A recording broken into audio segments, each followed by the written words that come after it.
Should be. Yeah, there we are. Okay. Fine.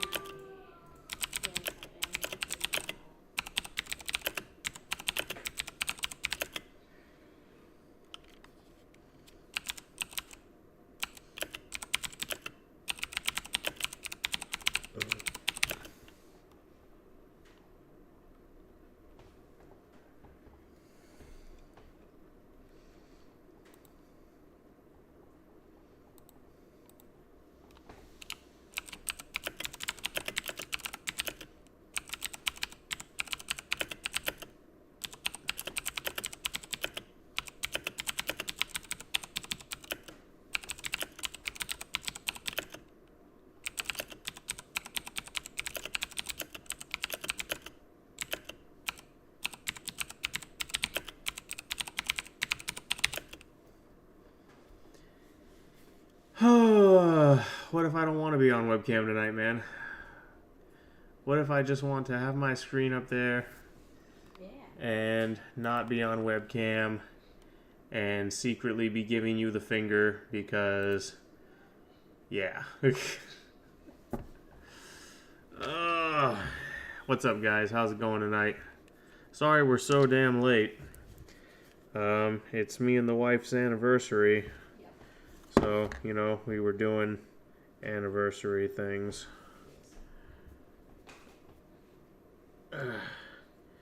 But I didn't have money to get a 5-star hotel in some ritzy resort town, so still coming back.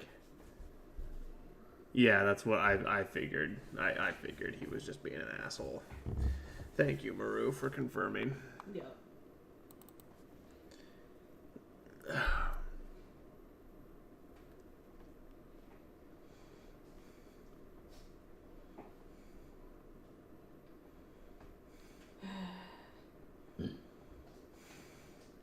So, as the title of the stream says, Destiny went on Jordan Peterson's channel, and I really want to check that out. We already checked out the first part of it, so we got the introduction out of the way, and just about everyone who's going to be watching this on any platform really knows who Destiny is.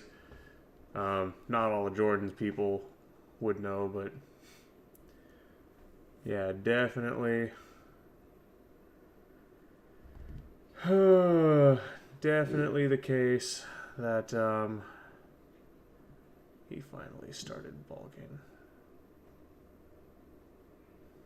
Sorry, I'm being distracted by meth orcs. We're gonna watch that. Oh, nice. Do do Do do do do do do do, and I keep on running.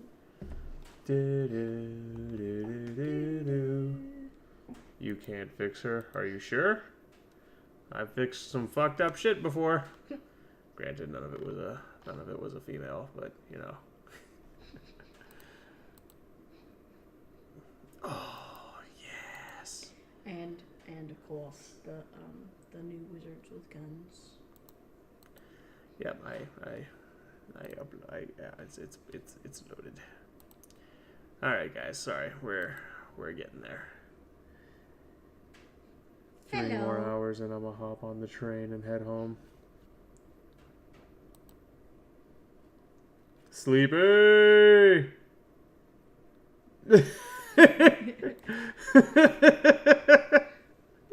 Damn, Sleepy. No mercy from the sleeps. Nope. Alright, just 1 second. New private window. I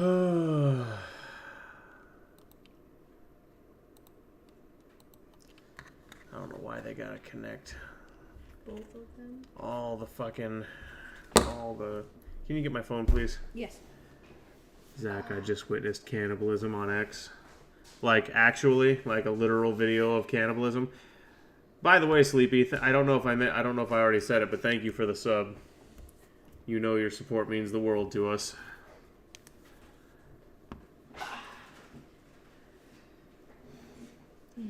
Are you gonna answer me, password, or are you just gonna leave me hanging with that? Because that's a hell of a cliffhanger.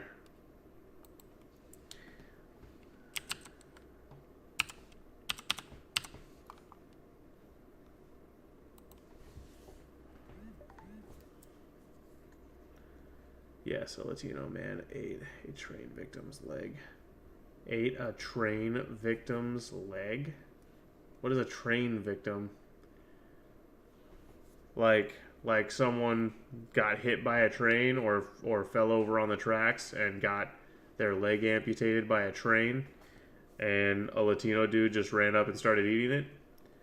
The dude got killed by a train. Oh, that's wow. Hey, that dude's dead. Free leg. Wow. Wow, dude. Yeah, the world really is a kind of, you know, going to hell in a handbasket. Yep.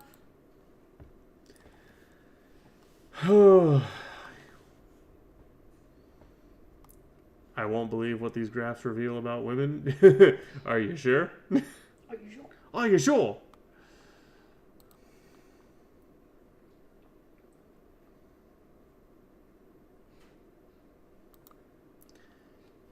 I'm surprised Strada hasn't said anything about. Let him cook. But then again. Let him cook. Yeah. Yeah, the story did just break today, so. People on the left is the belief that government can. All right.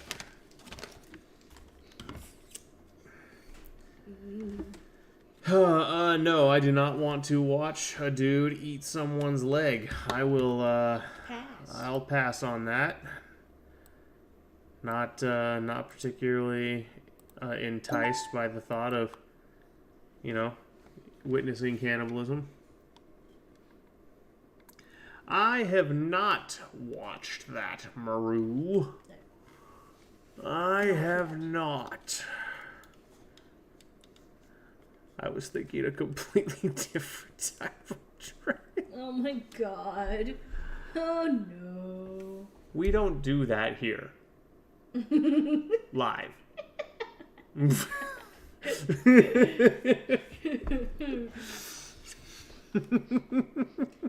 the pineapples on our doormat outside mean absolutely nothing.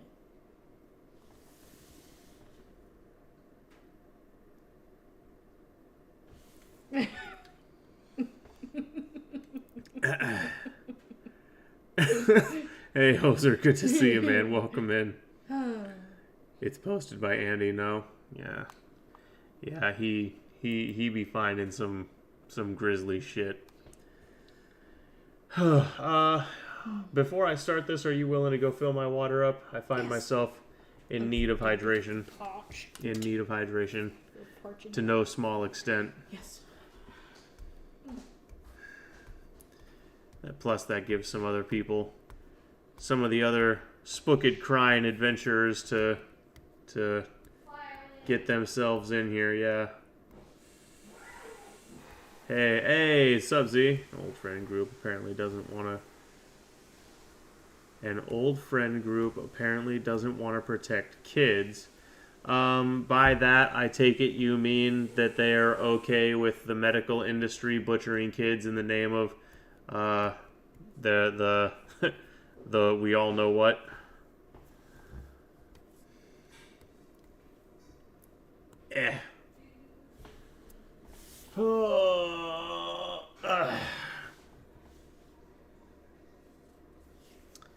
Do do do do do do do do do do, and I keep on running. Really, Z? Are you just gonna? Did you literally like pop in? Okay, I was like, no, keeps letting get abused and starved by incompetent parents. Oh, okay. Just as well. Depending on the type of abuse and severity, just as bad.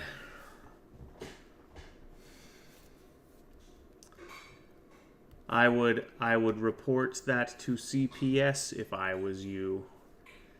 If you know the names and addresses and all the relevant informations.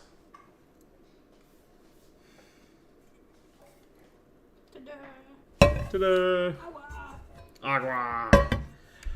Aquafina. Anyways, two is Ruby, Frank, and Jody. I have no idea who any of those people are. Yep. Don't know. Act as an agent of... No shit. I know. Let me put this on the right audio here. There you go. Things that characterizes people on the left is the belief that government can act as an agent of can and should act as an agent of distribution. Okay, a potential problem for that is the gigantism of the government that does that.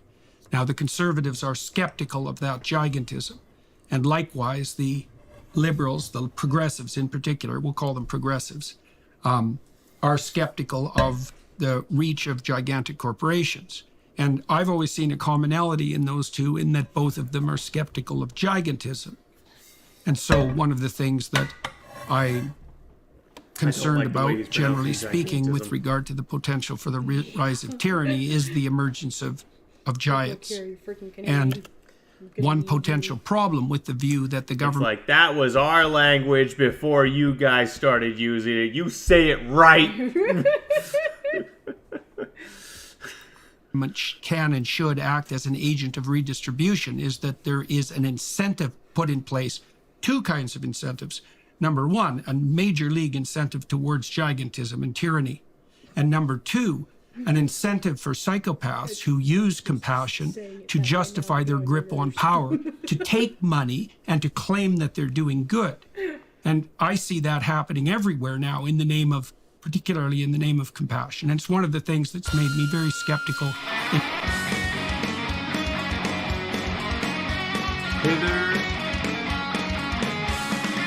Hither EZXD. I'm just going to shorten that to Hither. Thank you for the follow. Welcome to the adventure. Can you please unbend? Oh my god. It's like a bad case of the clap. Panda. These things are of your own making. You're just gonna have to live with it. Yep.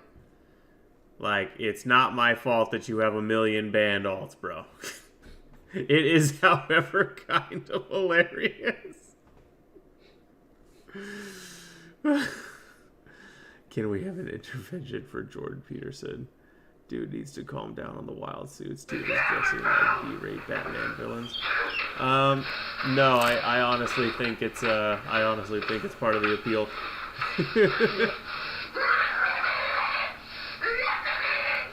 Yeah, you have been good, and that's why I'm not banning you for ban evasion.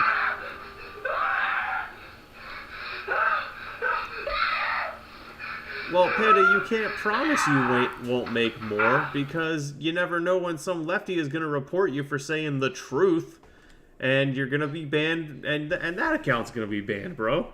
Like... Yeah, and your promises to not make more have obviously,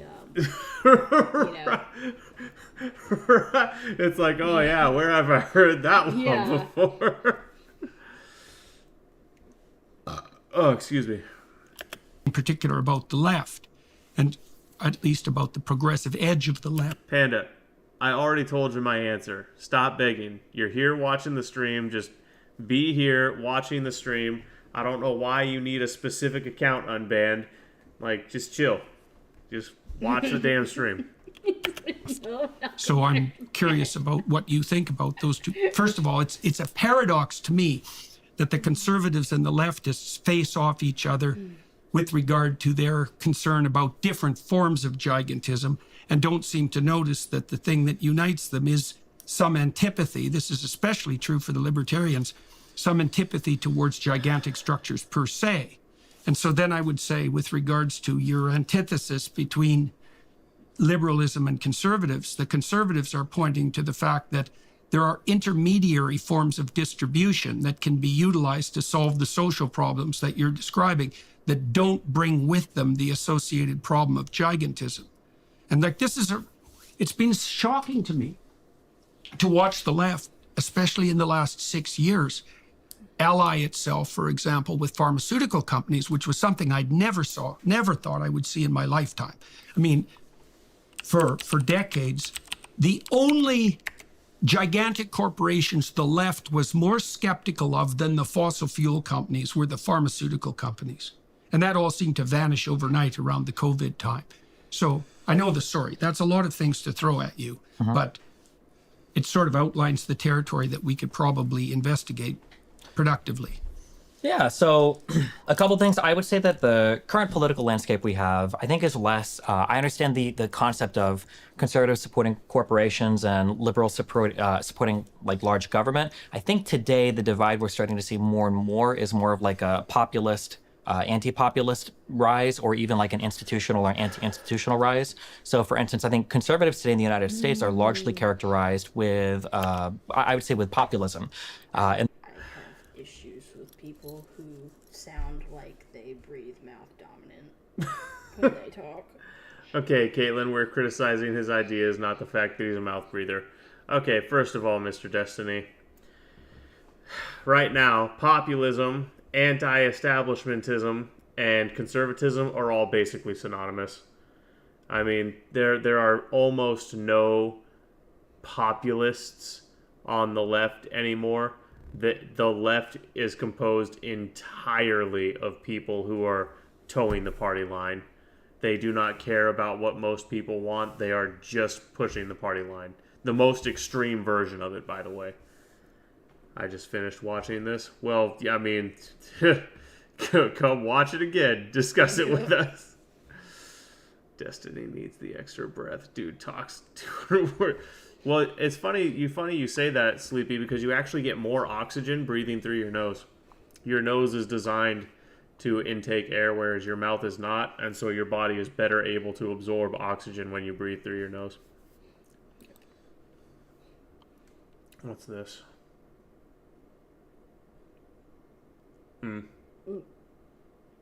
Holy shit. Yeah, we're not watching that tonight, I can tell you that.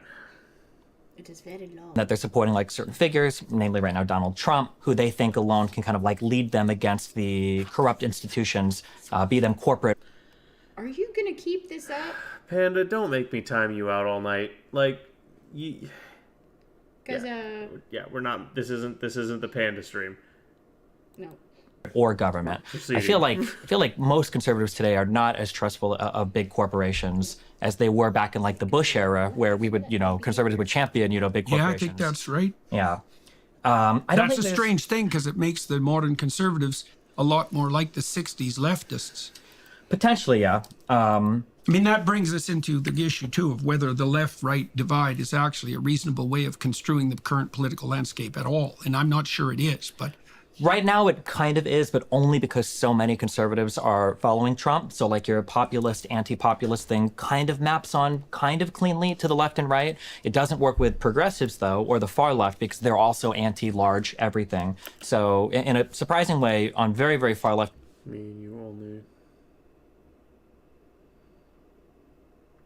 I would say that's definitely one of the things that conservatism involves. Yeah, very strange first comment, but welcome in, hard gangster, raw daddy. That screen name is so cringe, bro. What are you, 12? And I already timed him out. You're way late to the party on that one, Z. Yep. I'll just consider that fulfilled. People, you might find them having a bit more in common with kind of like a MAGA Trump supporter than like a center-left liberal. So for instance, like both of these groups of people on the very far left will be very dovish on foreign policy, probably a little bit more isolationist. They're not a big fan of like a ton of immigration or a ton of trade with other countries.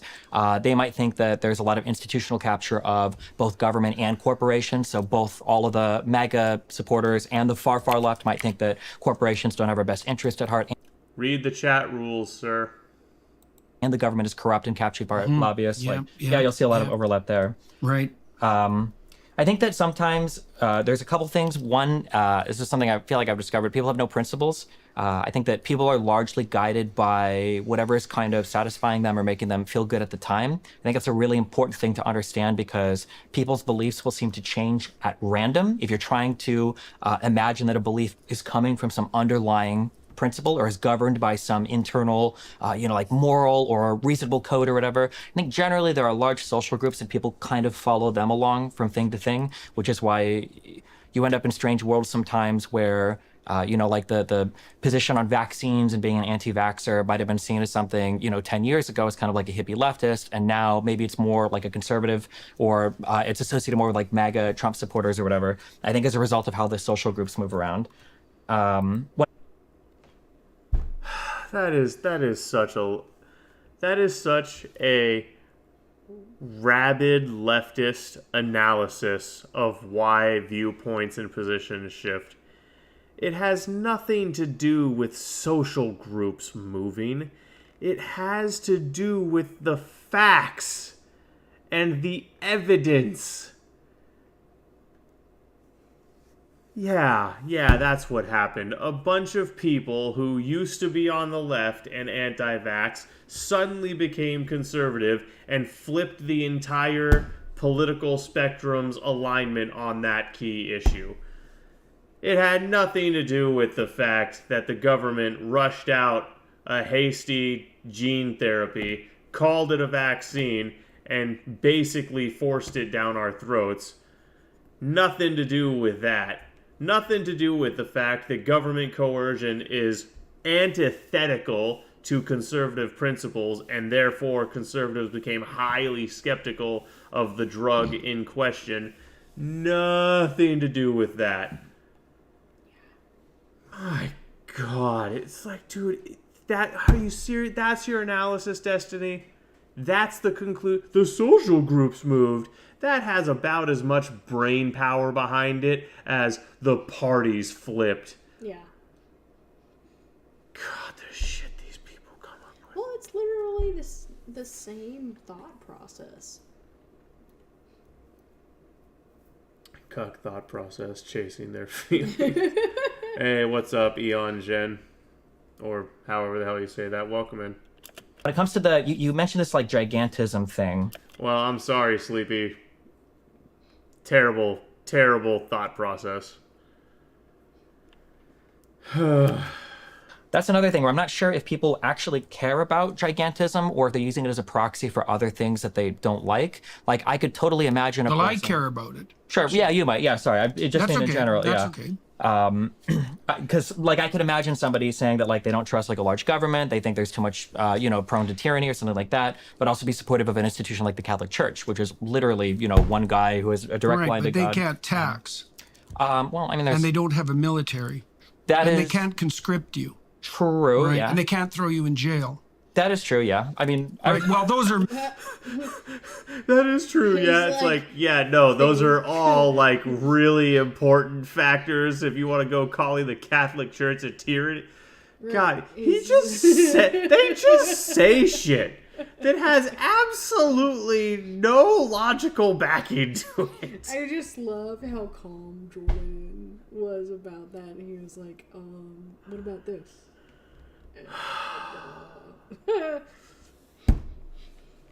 What do you mean? Are you talking about me, Eon? Are you talking about my beard? Are you talking about my soul patch?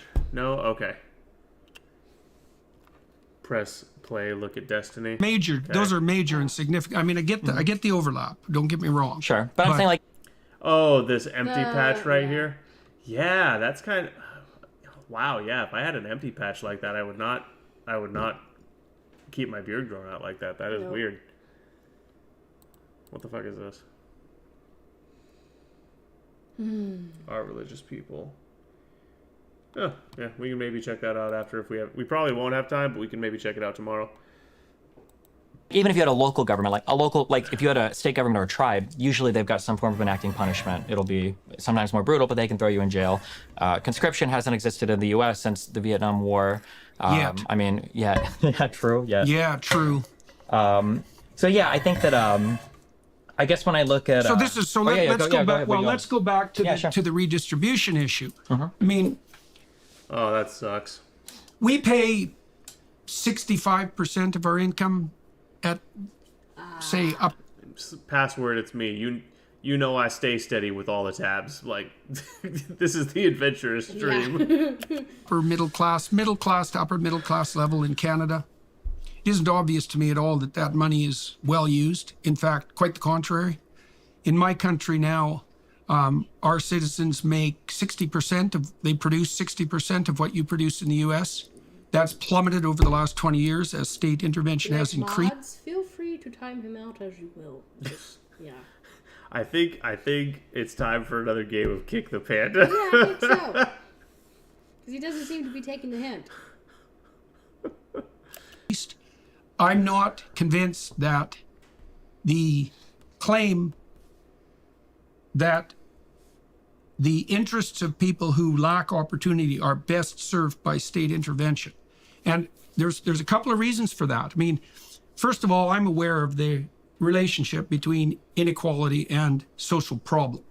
There's a very well-developed literature on that, and it essentially shows that the more arbitrary, the broader the reach of inequality in a political institution of any given size, the more social unrest. So where all people are poor, there So very hard to erase the middle class. isn't much social unrest, and where all people are rich, there isn't much social unrest. But when there's a big gap between the two, there's plenty, and that's mostly driven by disaffected young men who aren't very happy that they can't climb the hierarchy. There are barriers in their way. And so there is reason to ameliorate relative poverty. The problem with that, to some degree, is that most attempts to ameliorate relative poverty tend to increase absolute poverty, and they do it dramatically. And the only solution that we've ever been able to develop to that is something approximating a free market system. I wouldn't call it a capitalist system because I think that's capture of the terminology by the radical leftists. It's a free exchange system, and Well, but okay, Jordan, yeah, fair enough. It's capture of the terminology, but also that's what capitalism is. Capitalism is a word that describes a true free exchange system.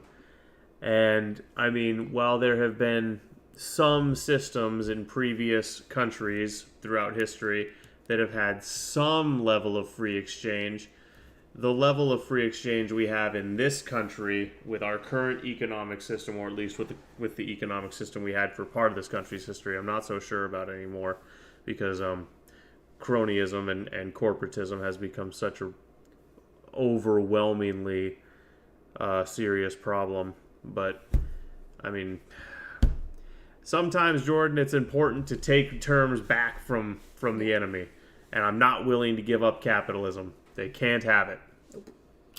price you pay for a free exchange system is you still have inequality, but the advantage you gain is that the absolute levels of privation plummet. And I think the data on that I think they're absolutely conclusive, especially, and that's been especially demonstrated in the radical decrease in rates of poverty since the collapse of the Soviet Union in 1989, because we've lifted more people out of poverty in the last 4 decades than we had in the entire course of human history up to that date. And that's not least because the statist interventionist types who argued for a radical state-sponsored redistribution lost the Cold War, right? And that freed up Africa to some degree, and certainly the Southeast Asian countries, to pursue something like a free trade economy. And that instantly made them rich, even China. So, well. You know what I find funny about the Cold War thing? Mm-hmm. The commies want to talk about how the mean, nasty capitalists are the reason communism always failed. And if we would just not embargo and sanction capitalist or communist countries, that communism would succeed. And it's like, what were we doing to embargo or sanction Soviet Russia? Right. They were too big to do that to. They failed all on their own. And then, of course, they'll default to the "that's not real communism" argument, which, you know, at that point, you can just check out of the argument because you know you're not arguing with anyone who's even remotely willing to have a good faith conversation. Also, that's an argument, let's say, on the side of free exchange, but it's also an argument, a twofold argument, pointing out how we ameliorate absolute poverty, which should be a concern for leftists, but doesn't seem to be anymore, by the way, and also an argument for the maintenance of a necessary inequality. Like, I'm not sure that inequality Sleepy, don't make me reach through the camera and choke you. I know you're being sarcastic, but I've just heard it too many damn times. can be decreased beyond a certain degree without that decrease causing other serious problems. And we can talk about that, but it's a complicated problem. Yeah, for one point of clarification, when you say leftist, what do you mean by that? Well, I was going with your definition, essentially the core idea being something like the central problem being one of relative inequality in distribution of resources, and the central solution to that being something like state-sponsored economic intervention. I mean, there's other ways we could define left or right, and we can do that, but, I'll stick with the one that you brought forward to begin with. Gotcha. Okay. I only want to be clear on that because people get mad if I call myself a leftist. Oftentimes online or especially in Europe or worldwide, leftists will refer exclusively to like socialists or communists, and anybody to... I'm unaware of Destiny purging his commie fans. When did that happen? the right of that would be considered like a liberal. If you no, usually a fascist. Well, depending on who you're very rapidly. Yeah. I just wanted to be clear on that. So I'm absolutely a pro-capitalist, pro-free market guy. I'm never gonna. Okay. Yeah. Okay. Well, that's good. It's good to get that clear. Why? Yeah. Because I would argue that when you look at like the fall of the Soviet Union, or you look at the failure of like socialist or communist regimes, I don't know if the issue there was so much redistribution. I think the problem... That was one of many issues. I don't think it was an issue at all, actually, I would say. I think the issue was command economies. Wait a minute. Go ahead. Wait a minute. What do you mean redistribution wasn't an issue? What the hell do you think they did to the kulaks? That was forced redistribution. It resulted in the death. So it begins. He did that back in 2018. Like, most of those fans splintered off and became the backbone of Hassan and Vosh fans. Okay. Gotcha. God, imagine your fan base being built of Destiny's sloppy seconds. Oh, no. That's terrible. Yup. That's really sad.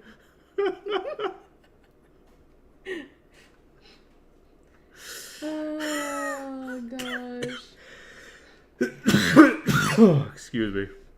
Of 6 million people. So maybe I'm not understanding what you mean, but that was redistribution at its like pinnacle. Sure. And forced redistribution. And it was brutal. When I think of the strengths of capitalism, the ability for markets to dynamically respond to shifting consumer demand is like the reason why capitalism and free market economies dominate the world. When you've got socialist or communist systems, command economies where a government is trying to say, this is how much this is going to cost, this is how much you're going to produce and make.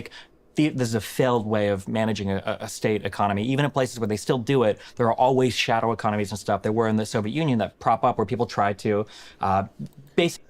I appreciate the offer, E, but I'm gonna work through this. I hope you all have a good time over there, though. Basically ameliorate the conditions that are resulting from said horrible command economy practices. So I guess in a way you could argue a command economy is kind of like redistribution. It's a form of it, but no, it's a worse problem. If you're pointing to the fact that that's a worse problem, I'm with you. I would say that's definitely the Yeah, that does not surprise me in the least.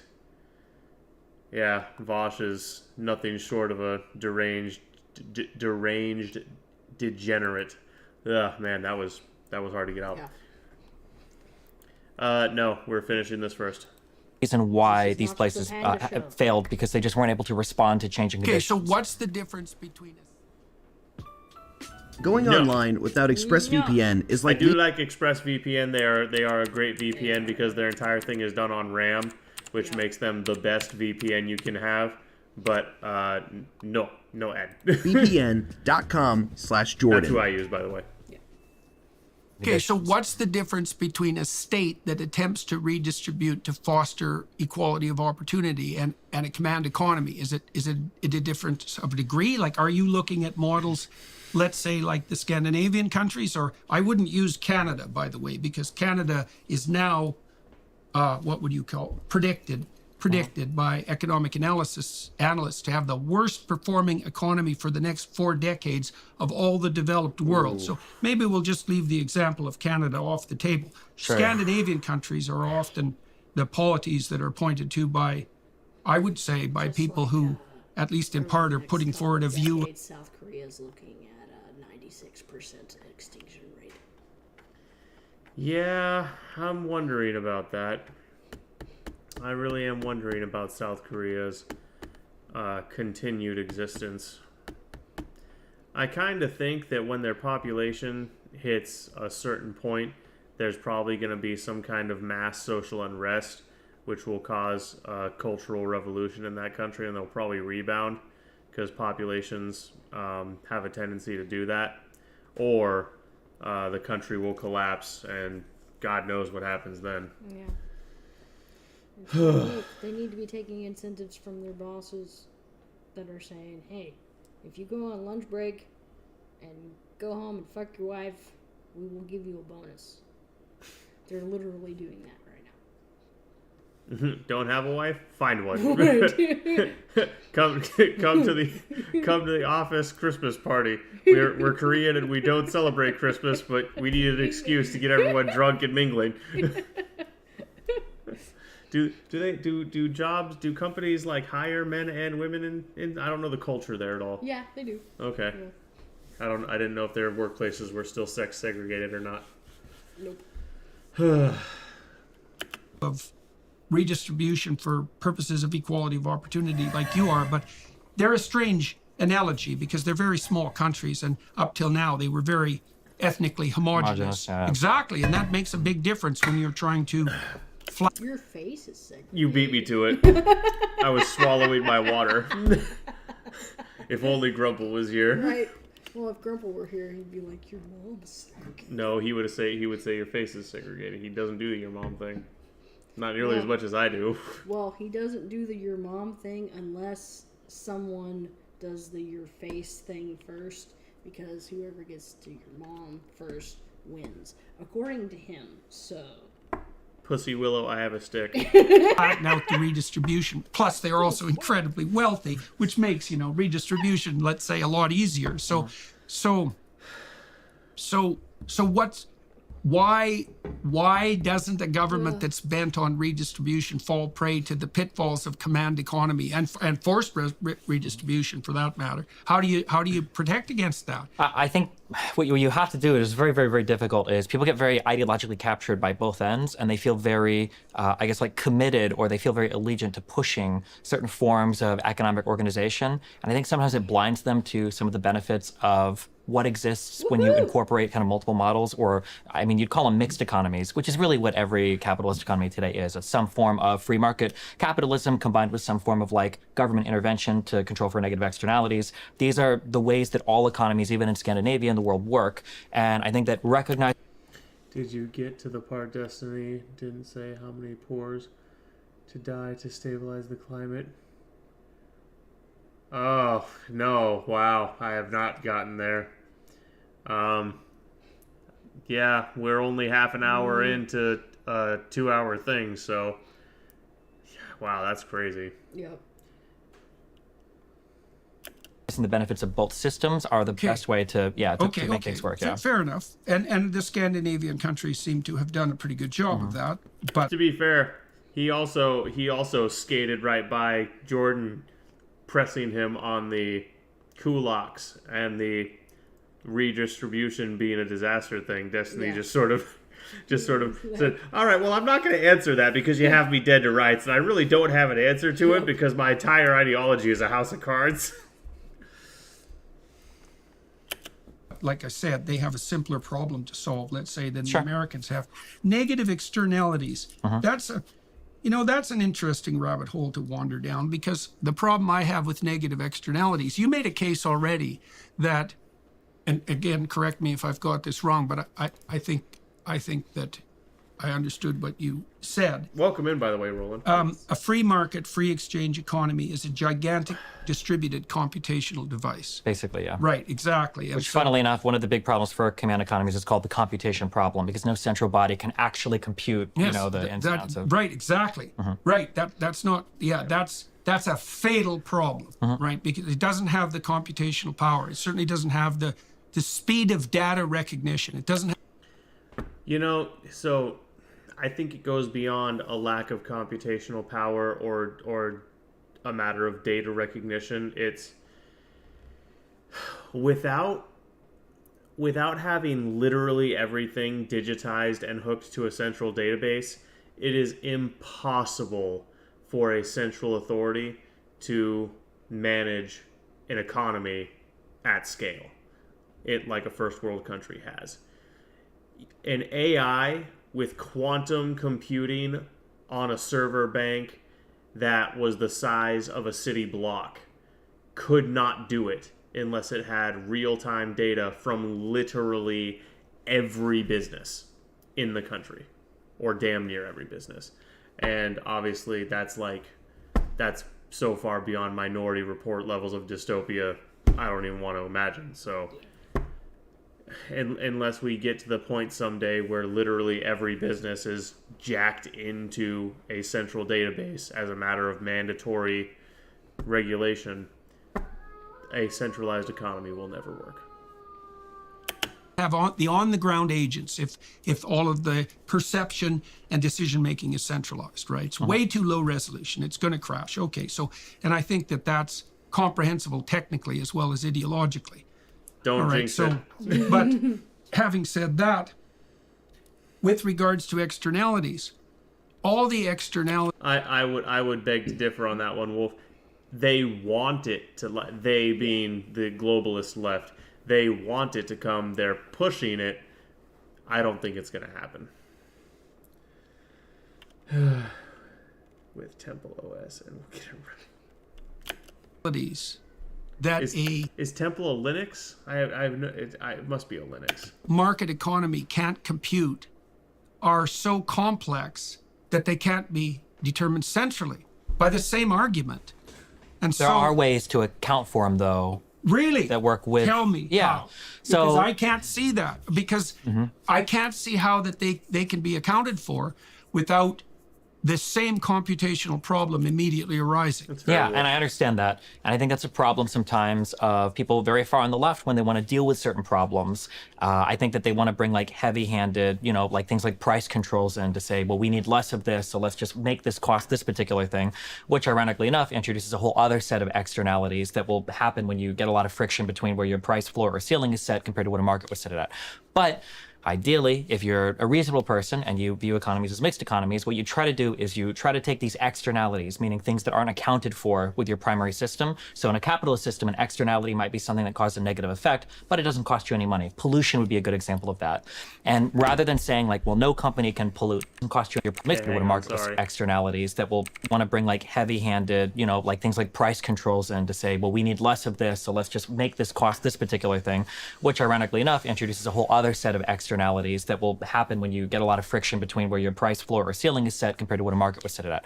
But ideally, if you're a reasonable person and you view economies as mixed economies, what you try to do is you try to take these externalities, meaning things that aren't accounted for with your primary system. So in a capitalist system, an externality might be something that causes a negative effect, but it doesn't cost you any money. Pollution would be a good example of that.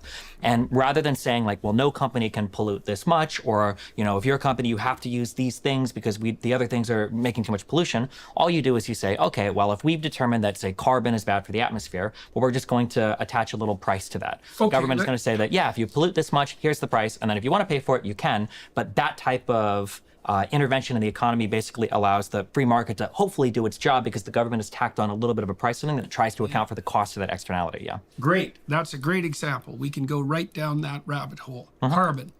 Okay, so first of all, one of the things I've seen, you tell me what you think about this, something that I've seen that actually shocks me, that I was interested in watching over the last 5 or 6 years. I wondered what would happen when the left, the progressives, ran into a conundrum. And the conundrum is quite straightforward. If you pursue carbon pricing and you make energy more expensive, then you hurt the poor. And I don't think you just hurt them. In fact, I know you just don't hurt them. I heard a man 2 days ago who's fed 350 million people in the course of his life, heading the UN's largest relief agency, make the claim quite straightforwardly that misappropriation on the part of interventionist governments increased the rate of absolute privation dramatically in the world over the last 4 or 5 years. And that has happened not least because of carbon pricing, not just carbon pricing, but the insistence that carbon per se is an externality that we should control. Now, Germany's paid a radical price for that, for example. So their power is now about 5 times as expensive as it could be. And they pollute more per unit of power than they did 10 years ago before they introduced these policies that were hypothetically there to account for externality. And the externality was carbon dioxide. I don't think that's a computable externality. And I don't think... You know, and of course nobody's talking about all the old people that froze to death last winter, you know, as a result of that. And you know, something else that is really quite germane to the issue. If the real thing, if the left was thank you. Yeah. Sleepy beat me to it. If the issue was really carbon, if that was genuinely what they were concerned about, then they'd be going nuclear so fast it would make your head spin. There would be a nuclear plant in every major city on the planet. But there isn't, because it's not really about the carbon. It's about destroying civilization through controlled energy deprivation. And it is so obvious to anyone with a brain to analyze even the surface level facts. Like energy that glows in the dark.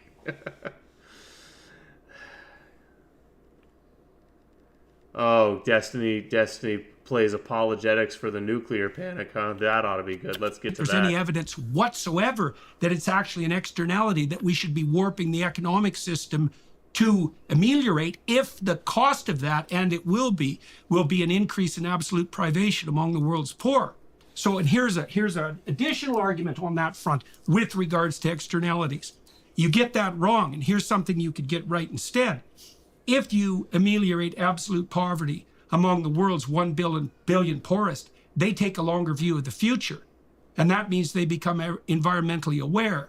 And so the fastest route to a sustainable planet could well be the remediation of absolute poverty. And the best route to that is cheap energy.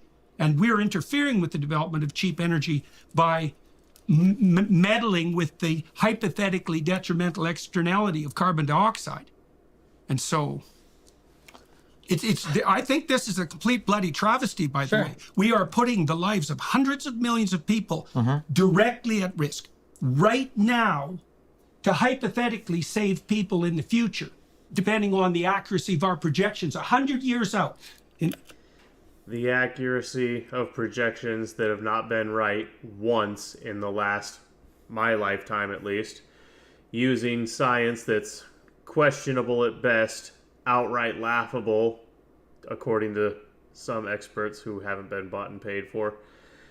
And finally, when you actually start looking at the science yourself, there's some very obvious face value realities that demonstrate that carbon does not cause global warming, like the fact that in the fossil record, the planet warms, and a few hundred years later, the carbon trails behind it.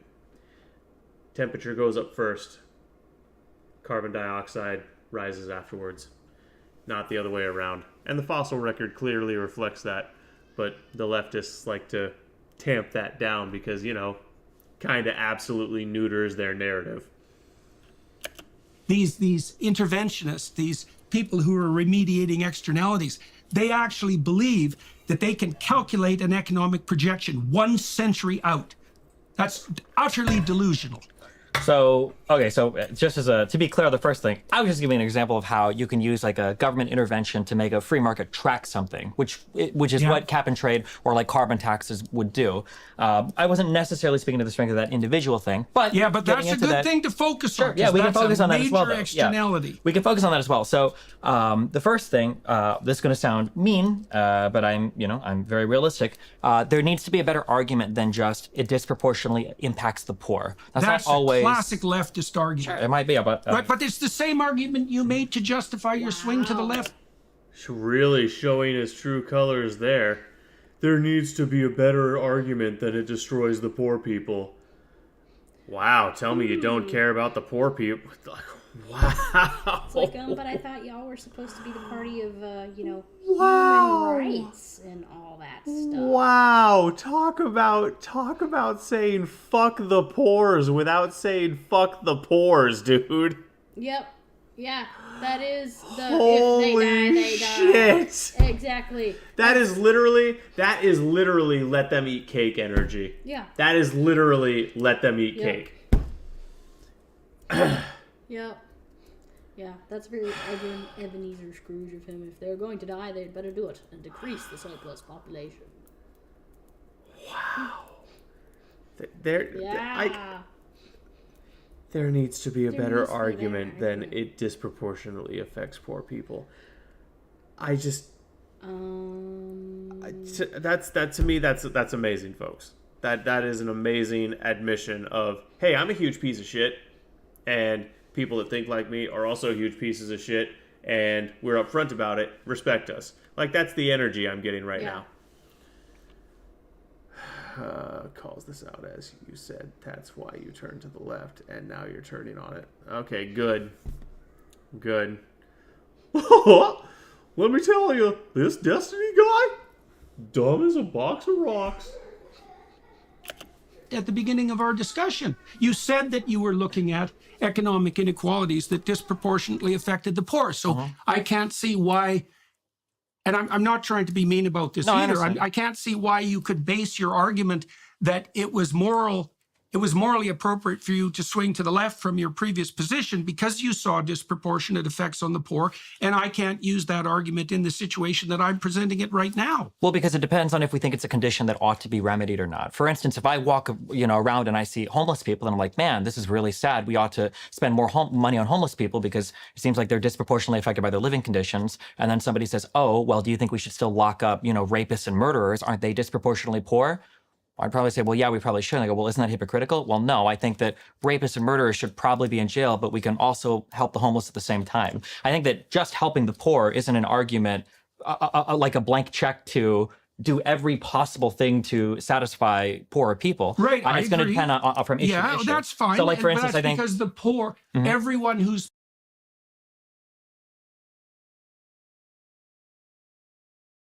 you saw disproportionate effects on the poor, and I can't use that argument. Sorry, guys, there was some background noise. I need to listen. She asked if that's a non sequitur. I need to listen to that one more time.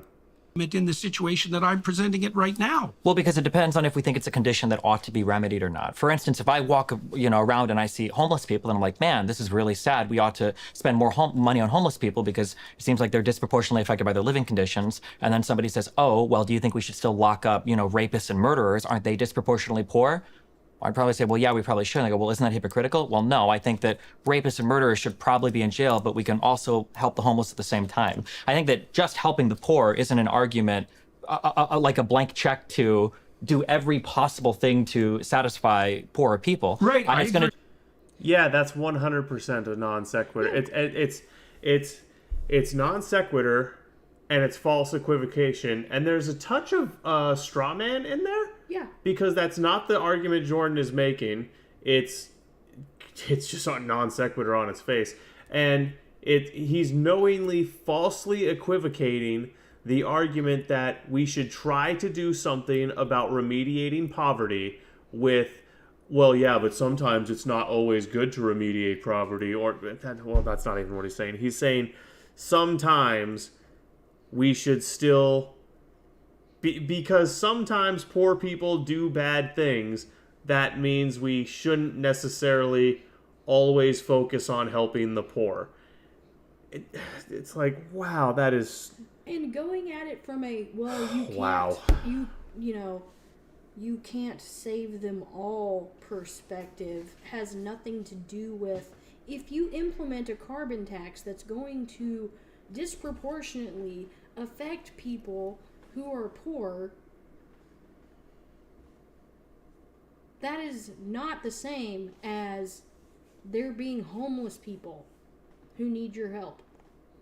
Those homeless people were not created necessarily because of,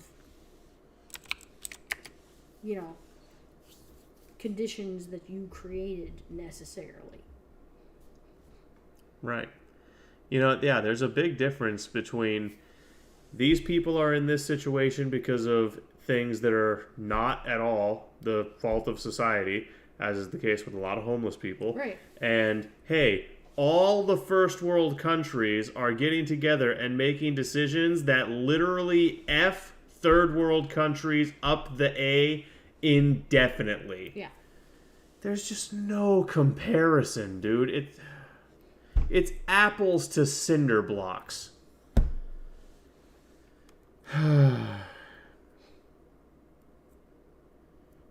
I like how the green energy managed to go to words I cannot say due to censorship. Kind of from issue to Yeah, issue. that's fine. So, like, for But instance, that's I think because the poor, everyone who's poor is not a victim. Some people who are poor are psychopathic perpetrators. Sure. And it's very useful to distinguish them. But I was making a much more specific argument. My argument was that the fastest way out of absolute privation for the world's bottom billion people is through cheap energy. I know, right, Rufus? Yeah, I understand what you're saying there. So I just working my way towards that. Yeah. I just want to say that just because something targets the poor is not necessarily an It gives me final boss vibes, or potentially like sagely teacher that the protagonist goes to for a massive power upgrade training montage vibes. Yeah. He always wears really snazzy jackets or ties. Favorite Daily Wire host? Walsh, and it's not even close. argument against it. Another Depends on how hard it targets them, and it depends on whether mass starvation is the outcome. the outcome is important. That I agree with. So, for instance, like a sin tax. Taxes on the like outcome will be mass starvation. Yeah, I'm in this getting to it. Okay. situation. Yeah, I'm getting to it. Okay. Sin taxes on like cigarettes and alcohol are always going to disproportionately impact the poor, or even sugar, we might say, right? But just because that disproportionately impacts. Why would you guess Knowles? Why would you guess Knowles? I'm very curious. Why would you guess the metrosexual? I've actually made multiple. That makes it sound like it's more than it is. I've made 2 or 3 videos, replying to videos Knowles has made, directly arguing his logic and main point. Like, don't get me wrong, I like Knowles and I think he's on the right side and all that good stuff. I don't think he's a snake in the grass or anything. Yeah. But he has some takes that are just terrible. That are just Gordon Ramsay, really quick, I have a deadline, grilled cheese-esque. That I don't like that analogy. That analogy falls on its face in my opinion, but it's her analogy, not mine. My analogy would have been way better. Oh. Because I'm smarter than you. Because men are better than women. Okay. Well, I mean, you are the one who does it to him, so... Don't let me just get away with that overt misogyny.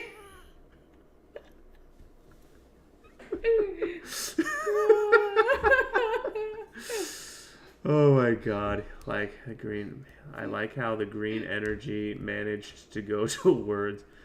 Peterson, would you rather meet Peterson or Walsh? Peterson. Mm-hmm. I respect Jordan Peterson a lot more than I respect Walsh. Peterson, there's only one other person who I agree with as much as I agree with Peterson, and that's Crowder. Crowder and Peterson are the only 2 men that they can talk all day, and I won't disagree with them. I disagree with Peterson and Crowder like once in a million words they say. I just think there's incredible overlap in beliefs and opinions for me with those 2. Walsh, I disagree with Walsh quite a bit. The poor, is that a good thing or a bad thing? These are probably the people that suffer the most from those particular afflictions. Right. So, and that is an immediate targets... versus delayed issue too, right? Because the reason, well, no, but I mean, obesity is an immediate. Well, considering female Shapiro is like pretty attractive and has a pleasant, bubbly personality, and actual Ben Shapiro is like. You know what? I'm not going to get banned from Twitch. I'm just going to say that I'm not particularly a fan of Ben Shapiro. Idiot. No, I don't think alcoholism the reason for the tax is to stop people from pursuing a certain form of short-term gratification at the cost of their longer-term well-being. Correct. And that exact same idea, if you believe climate models, or if you believe that we're heading in a certain direction in terms of climate, the overall warming of the planet, would be the same argument you would make for climate change. Only if you believe that you could model economic development 100 years into the future. Well, we're not trying to model, we're more concerned with modeling climate development, economic development. We're yes, equally, well, okay, tell me how I'm wrong. I don't believe that, because what I see happening is two things. We have climate models that... Peterson let the debate slip here. I disagree. I haven't seen anything that should have struck on the poor being priced out. She shows she could easily be a bit of a prick IRL. I mean, yeah, a lot of people are that way, but, you know, I have not heard anything like that. So until I have evidence that's the case, I'm going to assume that she's being genuine on camera. Climate development, economic development. We're yes, equally... well, okay, tell me how I'm wrong. I don't believe that, because what I see happening is two things. We have climate models that purport to explain what's going to happen over a century on the climate side, but we have economic models layered right on top of those that claim that there's going to be various forms of disaster for human beings economically as a consequence of that climate change. And so that's like two towers of Babel stacked on top of one another. And so, because if people were just saying, oh, the climate... I can understand that, Roland, but I also understand why... I understand why Jordan would choose to not, beat a dead horse. As far as Jordan and anyone with a brain is concerned, Jordan already illustrated that Destiny was a huge piece of shit on that issue, and he's just moving on to other pastures. Climate's going to change. There'd be no moral impetus in that. It's the climate's going to change, and that's going to be disastrous for the biosphere and for humanity. But that's an economic argument as well as a climate-based argument. It's both, but the worst projections of what would happen if the climate took a disastrous turn are worse than the worst projections of what is our... Would I rather meet Crowder or Peterson?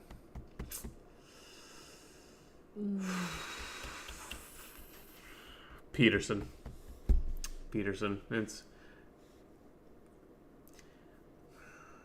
Peterson was my gut reaction. I just gave it some thought for a moment to be sure, but yeah. It's Peterson by a pretty substantial margin. Sure, it's just a step faster than in Twitch poll. Our planet going to look like economically if we hardcore police, right. fossil... Why would you... Okay. Well, you got to remember it's a pre-filmed segment. Okay, but I don't understand the distinction between the models. Well, the argument would be that whatever pain and suffering poor people might endure right now because of a move towards green energy, that pain and suffering is going to be short-term and far less than the long-term pain and suffering. Right, but that's dependent on the integrity of the economic models and the climate models as well, right? Right, exactly, but in exactly the stacked manner that I described. And like, there's nobody in 1890 who could have predicted what was going to happen in 1990 economically. Not a bit. And if we think we can predict, like, 50 years out now with the current rate of technology and calculate the potential impact of climate. Well, not just death, but for a lot of people, pain and suffering worse than death. Yeah. Like, when we're talking about pain and suffering in countries like Africa, we're talking about, like, suffering from diseases that maim you for the rest of your life. And yeah, anyways. And look, this is the idealist and the principled Christian in me. It doesn't matter whether they suffer and have an increased hardship or not. From a purely ethical and moral standpoint, we simply don't have a right to dictate to them what they can and can't do and whether or not they get to develop their countries and infrastructure. The West and more developed nations simply do not have the right to dictate to Africa and South America and the poorer parts of Asia whether or not they get to come into this century, technologically speaking. It doesn't matter whether or not they're suffering or not. We don't have the right to dictate their futures and destinies. And any argument to the contrary is evil. Change on economic flourishing for human beings. We're deluded. No one can do that. And then, it's worse. So imagine that as you do that and you project outward, your margin of error increases. That's absolutely, definitely the case. And at some point, certainly on the climate side, the margin of error gets rapidly to the point where it subsumes any estimate of the degree to which the climate is going to transform. And that happens even more rapidly on the economic side. Potentially, but right now, I think this is a disagreement on the fact of the matter, though, not the philosophy of what we're talking about in terms of controlling externalities. If we think, I'm curious, let's say that we think we can accurately predict the climate and the economic impact, and we think that the climate impact would be far worse if we don't account for that, both in terms of human conditions I don't believe any of those presumptions. Sure, but then if you don't, but I mean, like, obviously, if I agreed with that factual analysis, I would probably agree with you on the prescription here too, right? If I thought that like none of the climate models were accurate or couldn't accurately predict anything, then I'd also say why make? Well, they're not sufficiently accurate. That's the first thing. And because they have a margin of error, and it's a large margin of error, they don't even model cloud coverage well. That's a big problem. They don't have the resolution. They don't have nearly the resolution to. Are you deaf, dumb, and stupid?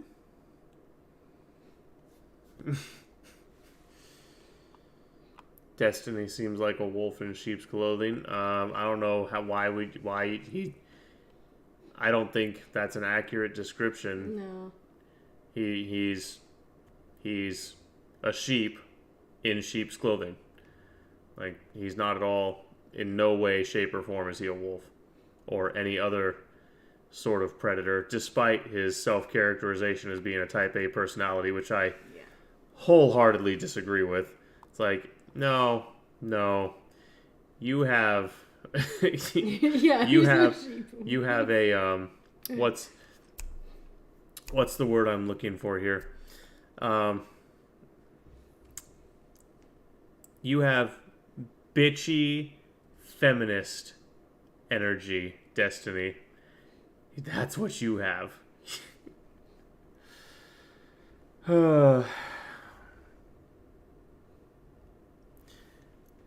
They say yes was to Zach, not the above statement. Yeah, okay. Yeah, you're saying yes to which thing I said specifically, Wolf? Me asking Glazy if he's dumb, stupid, or dumb? There's no way you think you beat Destiny in a debate. I think I could. Depends on the issue. If I was familiar with the subject matter, yeah, I think I could. Destiny, he's not that good of a debater. Based on this conversation I'm seeing, his idea of debating or getting his thing across is, oh shit, I'm cornered, move to the next thing. It's like, that's not good debate tactic. Mister, I'm getting to that. I'm working on it, which is verbal code for I'm running away from you now.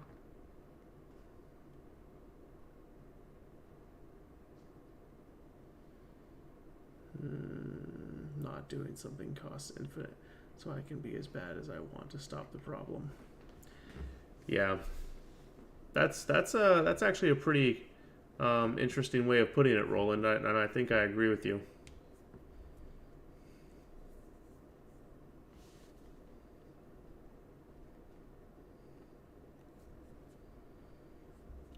Would I beat produce Hassan the or Walsh, though? Yes. With a baseball bat in Minecraft. accuracy that's claimed by the climate apocalypse mongers. People Not even keep saying close. that, but we just got another one of the hottest years on record. How many times are we going to have another hottest year on record? How many times are we going to have an increase of carbon dioxide concentration in the atmosphere before we're finally like, okay. I don't know. And the reason I don't know is because it depends. The scientific answer to that. The hottest year on record, as measured by the heat sensors that we put by the tarmac on the airport. Or, excuse me, by the tarmac at the airport. Yeah. And again, folks, remember, temperature, hundreds of years later, thousands of years later, carbon dioxide in the geologic record. Hottest year on record means nothing. The planet goes through heating and cooling cycles. Destiny holds up is to make him less toxic than overt Marxists, but still peddle obvious bullshit. I agree to a certain extent with that, but I don't think I don't watch enough of his content to actually fully agree with that opinion one way or the other. What I said above is how you hack any utilitarian thought process, pitch anything to them in an existential framework, and it allows them to do anything. Yeah, and that's, and like I said, I think that's a highly astute and clever analysis of the fundamental flaw of utilitarian thinking. I don't know if that's your idea, but it's a good idea, Roland. Or I should say, it's a good critique of utilitarianism. Yeah, plus people don't think about the fact that, well, it's like you said, the Earth goes through heating and cooling cycles, and they don't think about the fact that a lot of these cycles are sometimes thousands of years or hundreds of years.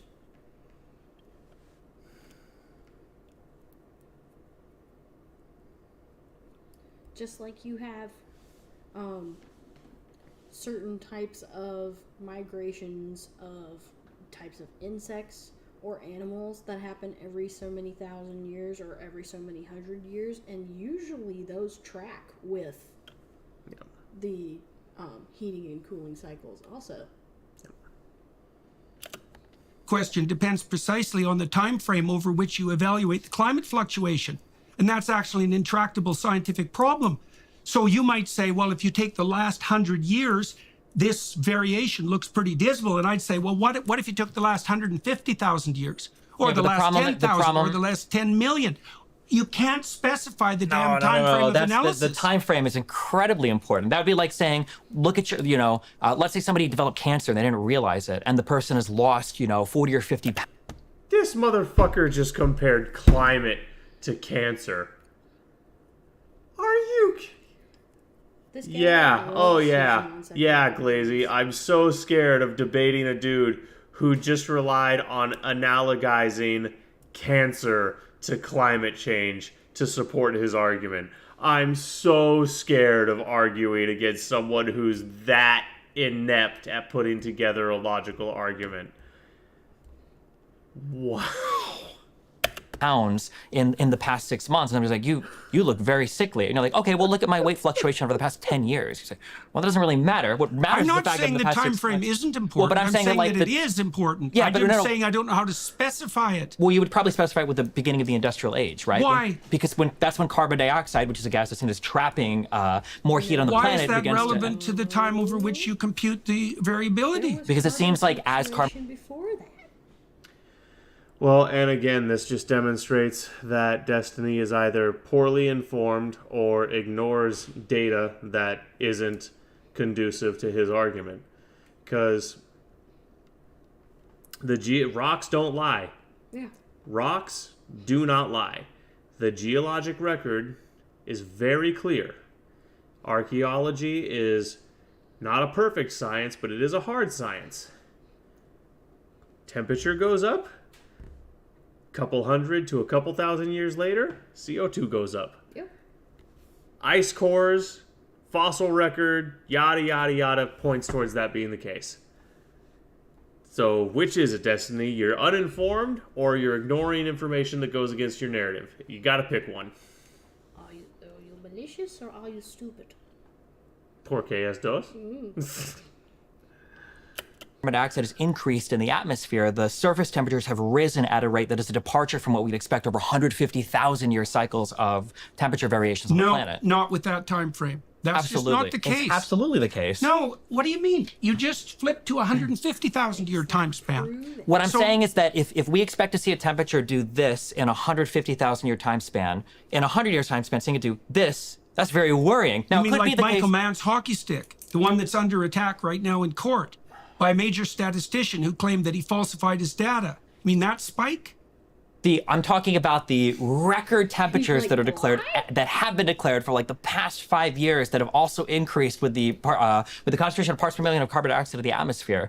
I mean, I'm not going to tell you that every Whoops, model indeed. is perfect. They're but not right now, perfect. sure, but right now we're like standing in traffic with our eyes closed, saying the car hasn't hit me yet, so I don't think there's any coming. I think it's pretty undeniable at this point that there is an impact on climate across the planet. I just I don't think know. that's highly deniable. We have no idea what the impact is from. We don't know where the carbon dioxide is from. We can't measure the warming of the oceans. We have terrible temperature records going back 100 years. Almost all the terrestrial temperature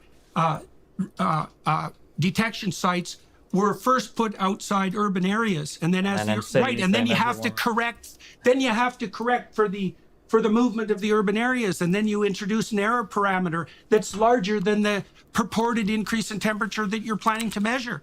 This isn't data. This is guess, and there's something weird underneath it. There's something weird that isn't oriented well towards human beings underneath it. It's called sinister, Jordan. Yeah. The weird thing that you're alluding to, Jordan, is a satanic, anti-human agenda, commonly referred to as globalism. Yep, they view humans as parasites. Yep. It has this guise of compassion. Oh, we're going to save the poor in the future. It's like that's what the bloody communists said. And they killed a lot of people doing it. And we're walking down that same road now with this insistence that Comrade, I need your house, your turnips, your wife, and your car to save people that will exist in future. Who's going to exist in the future? You've killed all the men. Who's gonna breed? Comrade, me with your wife, obviously. In Soviet Russia, I fuck you. I be in the state because I dictate. Go die.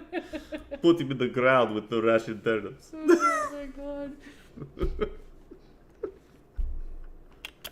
you know, we're so compassionate that we care about the poor 100 years from now. And if we have to wipe out several 100 million of them now, well, that's a small price to pay for the future utopia. Oh my god.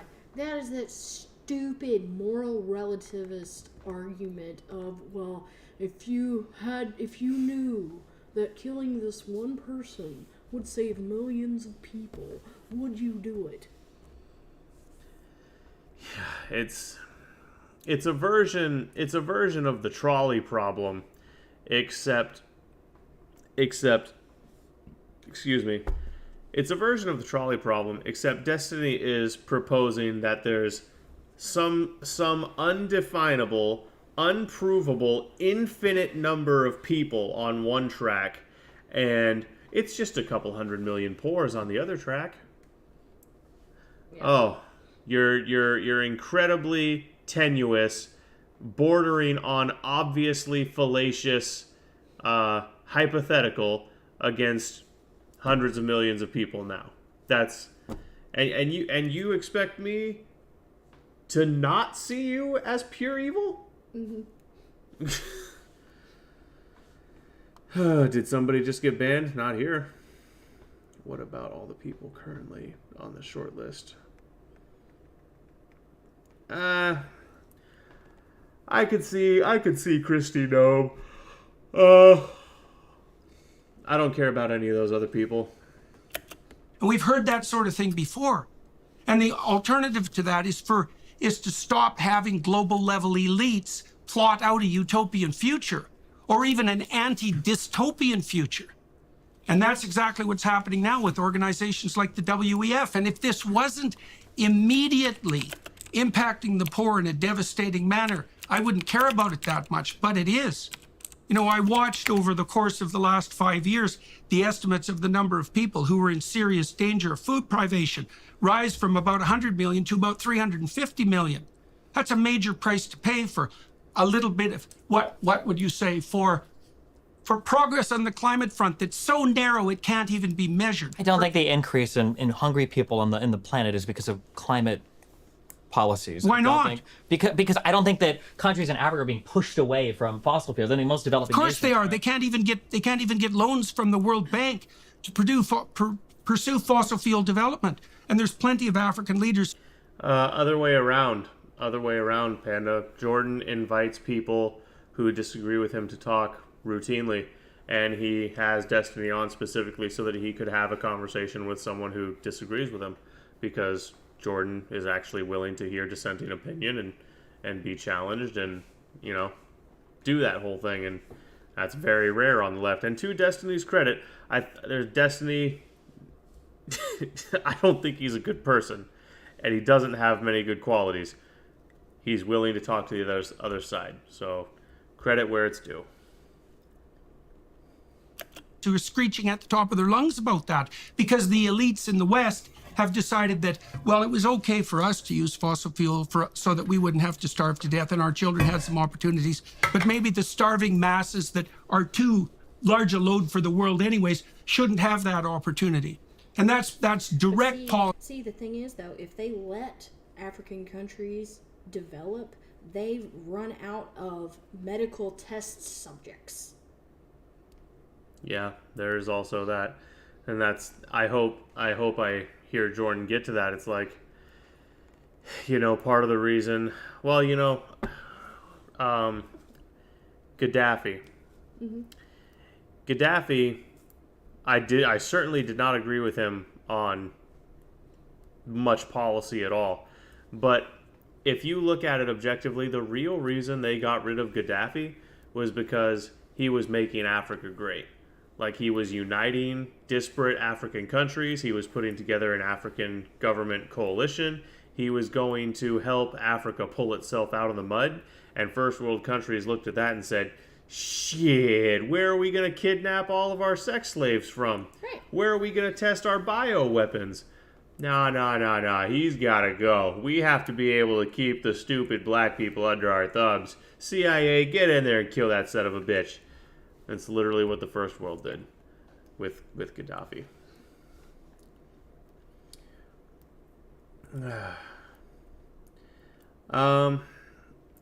You might be right, Groofus. I would be willing to believe that Destiny thinks he's on the right side. He's just, if he does actually believe he's on the right side and he's a good guy, then he is just egregiously stupid. There are good interests in his framing, but if you ask him what's good, he has no answer. He is a harm reductionist to us all.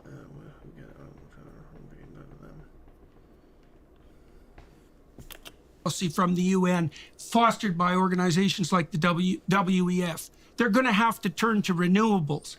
Yeah, well, good luck with that, because renewables have no energy density.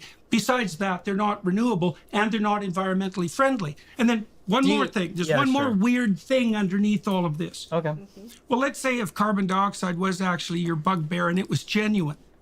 Well, then why wouldn't the Greens, for example, in Africa, the progressives, be agitating to expand the use of nuclear energy? Especially because Germany has to import it anyways, especially because France has demonstrated that it's possible. We could drive down the cost of energy with low-cost nuclear, and there'd be no carbon production. And then the poor people would have something to eat because they'd have enough energy. And that isn't what's happening. And that's one of the things that makes me extremely skeptical of the entire narrative. It's like two things. The left will sacrifice the poor to save the planet. G-word? And the left will deindustrialize even at the nuclear level, despite the fact that it devastates the poor. And that's even worse. Are you saying you like gay? If you devastate the poor and you force them into a short-term orientation. Twitch won't let you type grifter? That's funny. What? That's funny. Wow. I certainly didn't set auto mod to do that. So, No. and that's also weird because I swear I've had lefties in here call me a grifter before. I know I have. In any given country where starvation beckons, for example, they will cut down all the trees and they will kill down all the animals and they will destroy the ecosphere.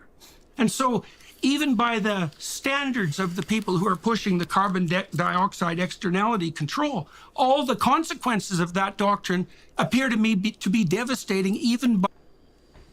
I'm not sure if Vosh meets the technical definition of a grifter, because I think he genuinely believes all the evil shit he espouses.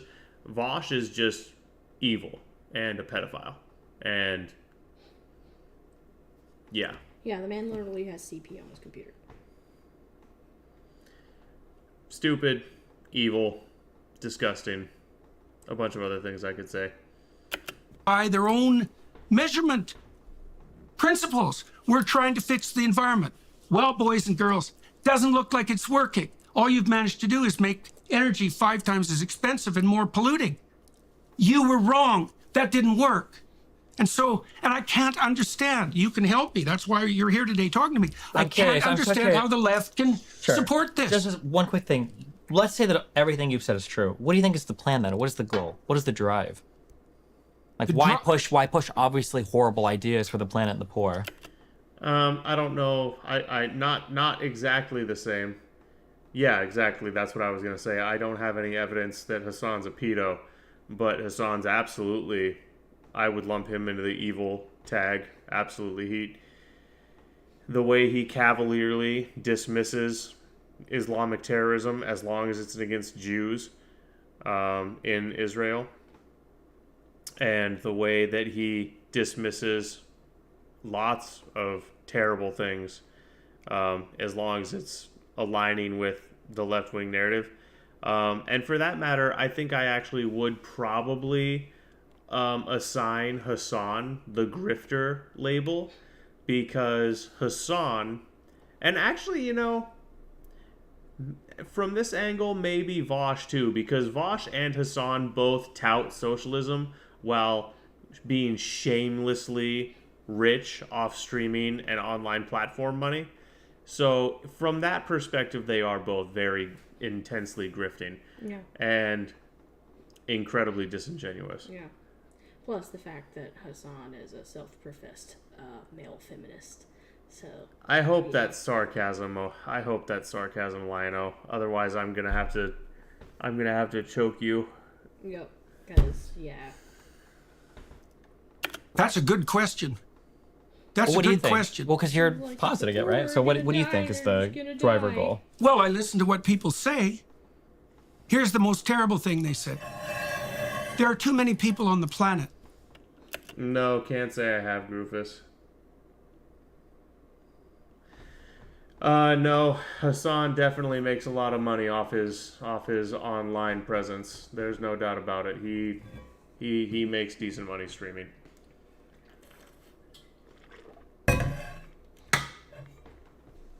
Adam is something I assume almost anyone who calls themselves a male feminist unironically is a voyeur. Yep. Or worse. And yeah. Or worse. Yep. Possible rapist. Adam something. No idea who this is.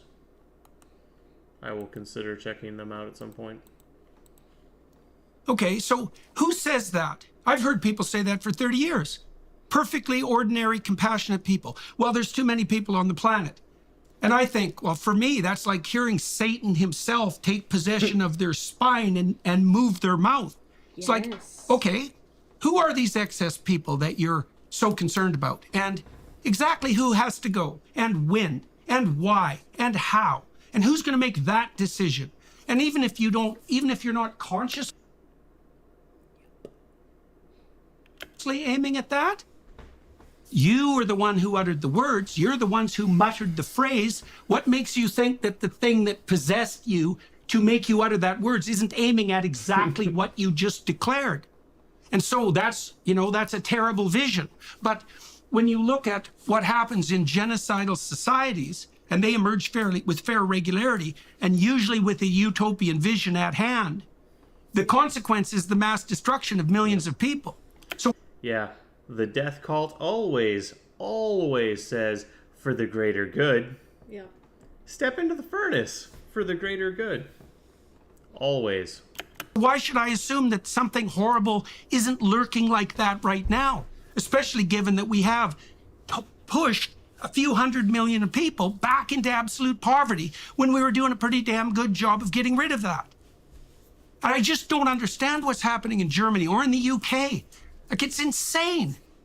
Like, look, man, if they would have got rid of the nuclear plants and made energy 5 times as expensive, and the consequence would have been they weren't burning lignite coal as a backup, and their unit production of energy, of pollution per unit of energy had plummeted, you could say, well, look, you know, we hurt a lot of poor people, but at least the air is cleaner. It's like, no, air's worse, and everyone's poorer.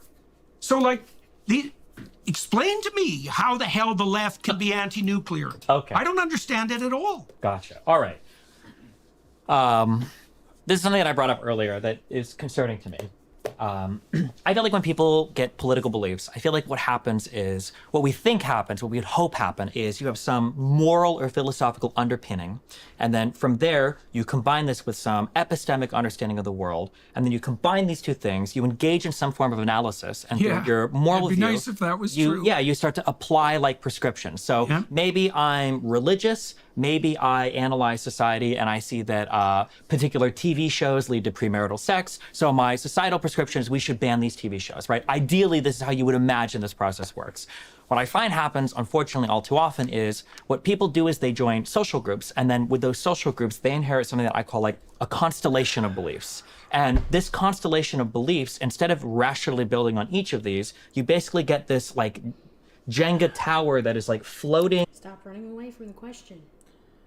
Stop running away from the question, and you are projecting a left-wing phenomenon onto everyone. The left thinks collectively.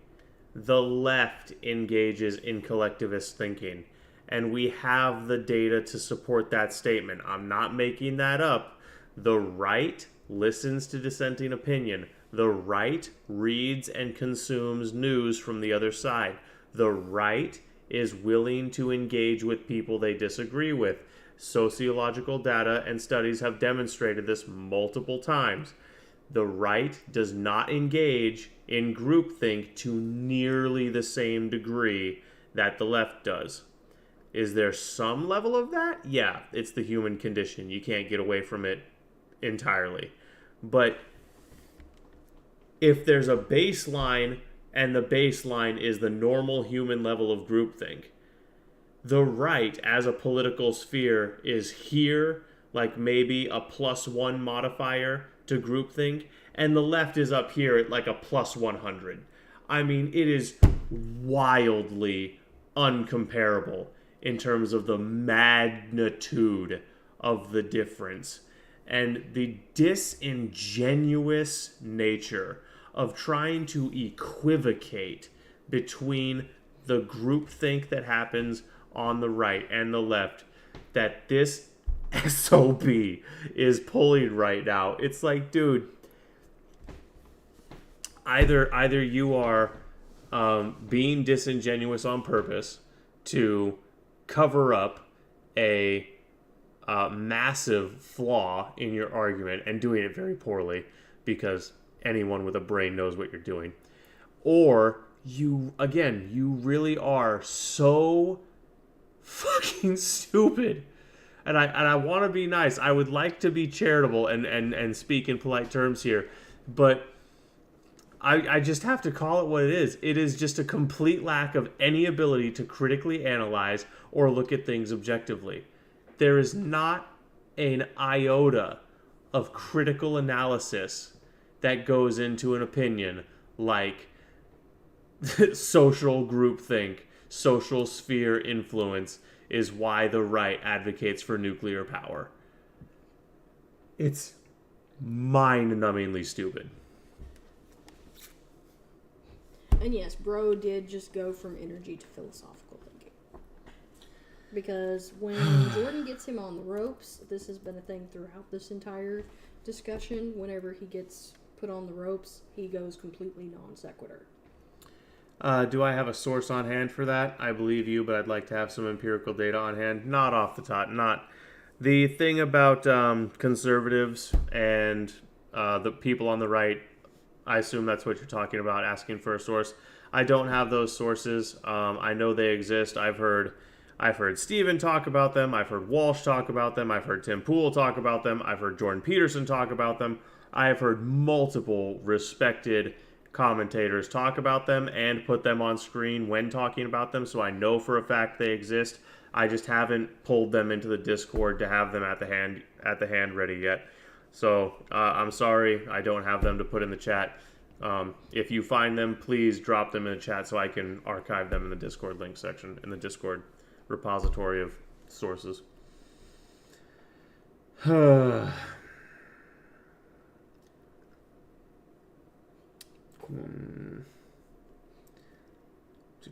Because I can think of numerous times over the last quarter where the studies are the opposite of what you just said. Come hither with them, and you better hope that they're high quality studies, not done by people who are ideologically driven, and the sample size is not 5 people, right, and the data isn't self-reported. Over a table, and every block is like supporting itself, and no real part of the tower can be addressed because you pull out one piece, it all falls apart. So right. People become like, also new apartment. No, not. I've never lived in an apartment, and pray to God I never do. No. New house. I live in Mississippi now. Welcome in, Slow. Good to see you. It's been a minute. Like very stuck in all of this combined concept. Oh shit! Panda with the source.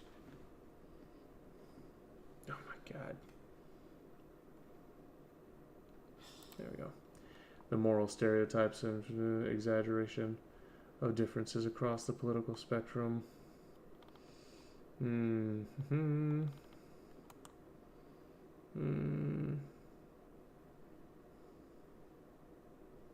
Methods, participants, materials, procedure, comparison data sets. Result. Measured and analyzed accuracy at the level of moral foundations, subscores, aggregates.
Joe Rogan podcast with one of those researchers.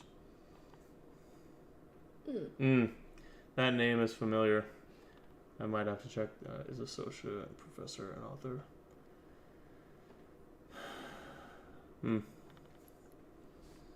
Oi, finish the suggestion box. Finish the suggestion box? What do you mean finish the suggestion? Like make it functional? I'm not sure how. Either way, welcome in becoming. 3 days ago.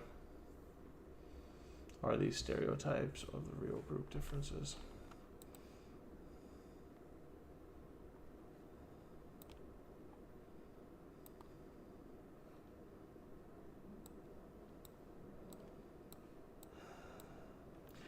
Panda, did you look at this study before you sent it over? Have you looked at this before? Actual and predicted answers.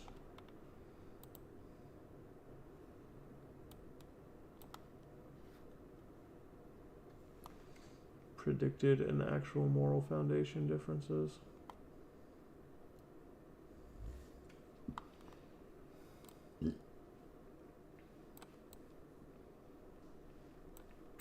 Okay, but which one of these is which? Difference between study sample means difference.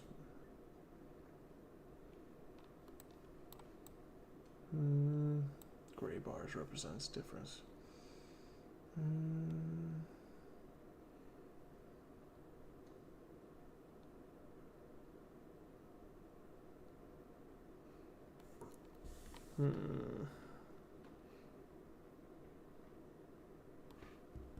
Suggestion, what are your thoughts on Bill?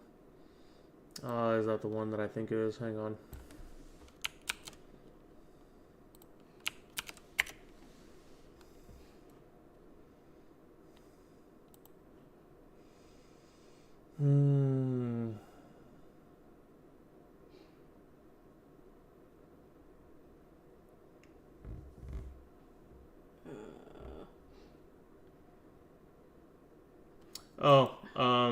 Overt communism, terrible idea, failed everywhere it's been tried. Yep. Moron status thinking.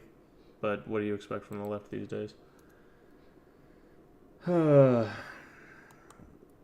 but I have heard people from more educated about this than me reference and go over it. Okay, well, this is a very tome-like study. Yeah. So, and from the looks of it, it doesn't seem to have anything to do with collective thinking necessarily. Right. I'm not sure it measures the thing that I was just taught. Wait, hang on. Oh, wait, no, that's media coverage of the study. Yeah. I will look at that study when I'm not on stream, because that is just too in-depth and wonky for me to sit here and read through all of that when I'm trying to finish this podcast.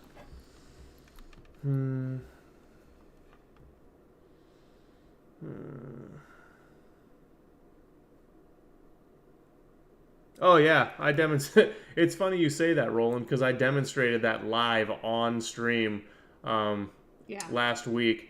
I don't know if you know who Rampage Paul is, but I literally demonstrated that on stream when I asked him, "Hey, we're gonna play a game.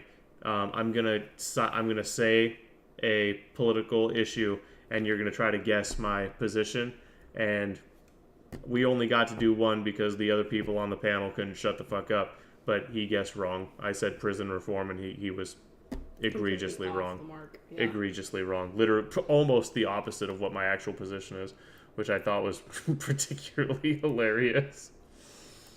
Installation stuff, and none of it is really given like any analysis, and you can't really push anybody from one way or another in terms of like reevaluating any of the beliefs that are part of this constellation. I wish I would have. That's good. That's fine. That's right. What does that have to do with the new Sleep is the foundation of our mental and physical health. You must have a key to check the magnesium clip to even go to shop and. That's right. Well, you know. That's good. That's fine. That's right. Well, you know, there are models now of there are models now of cognitive processing, belief system processing, that make the technical claim that what a belief system does is constrain entropy. Sure, that's not surprising at all to me. Yeah. So, and now the signal for released entropy, which would be a consequence of, say, violated fundamental beliefs, is a radical increase in anxiety, right, and a decrease in the possibility of positive emotion. And so people will struggle very hard against that, which is exactly the phenomena that you're describing. Yeah. Okay, I agree with what you said. Although, so here's my so I'm not sure why it's relevant to the issue I was pursuing. I'm getting. Okay, fine. Yeah. Here's my issue. Okay. So when I'm trying to evaluate a situation, I like to think that I have I've got some insulation from the effects of what liberals think or what conservatives think, is because on my platform, I don't necessarily have an allegiance to a particular political ideology. Like right now, I'm like center left to progressive, but I break really hard from progressives on certain issues. I think Kyle Rittenhouse is in the right. I think basically everything you guys are doing with indigenous people is insane, including the complete mass grave hoax. I think that I'm a big supporter of the Second Amendment. I have beliefs where I can break from my side, pretty hardcore, because I am not like allegiant to certain political ideology. one thing that worries me with this constellation of beliefs thing is that sometimes when it comes to evaluating a particular policy or a particular problem, I feel like it's part of the constellation, and sometimes it inhibits people from like taking a step back and reasonably thinking about the issue. So when we're talking about climate change, you mentioned the WEF sacrificing tons of people, the UN, global elites, 5 times energy costs in Germany, genocidal people. I feel like this is part of like a whole thing where it's like, okay, well, let's take a quick step back and let's just like think rationally about this particular issue for one moment. Okay. Well, you asked me what the motivation for anti-poor policies might be, so that's why I was trying Well, I to flesh did, that out. but I got all of those things before I even asked that question. Because I think it's totally possible that somebody might say, okay, well, when you put carbon dioxide in the atmosphere, it seems to cause an increase in surface temperatures. This has been happening from about the 1800s, and as we've started to track surface temperatures, whether the thermometer is on top of the Empire State Building or in the middle of a field, it seems like there's an average rise in temperatures, and people all around the world are observing this. In some places more than others. If you live in Seattle and 20 years ago, your apartment building wasn't built with air conditioner units, you feel that now. If you live in a place in London and you've never had an air conditioner before, now that's not acceptable. I think that people on the ground can see that there are changes, and I think that scientists, when they look in labs, can see changes. It might be that some models aren't precise enough, and it might be that for reasons we don't even understand Well, the now, economic models certainly aren't precise enough. sure, maybe. It's like, answer the fucking question. He's not going to answer the damn question. Look, Mr. Destiny, the models are garbage. They've failed to make an accurate prediction once. Not they fail 50% of the time. Not they fail 30% of the time. The models that your side uses to make climate predictions and prescribe climate policy have failed 100% of the time to map out anything further ahead than tomorrow, pretty much. They aren't any more reliable than Doppler radar that we've been watching people use on the Weather Channel and during the weather forecast on your local news station for the last 50 years. They're garbage. And it's infuriating to me. The appeal to authority on the climate issue when the authorities have no legitimate authority. And it is so crazy to me. He talks about this social enforced sphere of beliefs and how he's separate from his side's sphere of belief contamination. And yet he engages in the exact same types of appeal to authority fallacy and down the talking point line, almost point by point. Oh, I'm not a socialist, and I believe in the Second Amendment, and Kyle Rittenhouse was right. That means I'm insulated from their beliefs. No, it doesn't. It just means that you escaped the echo chamber on some things.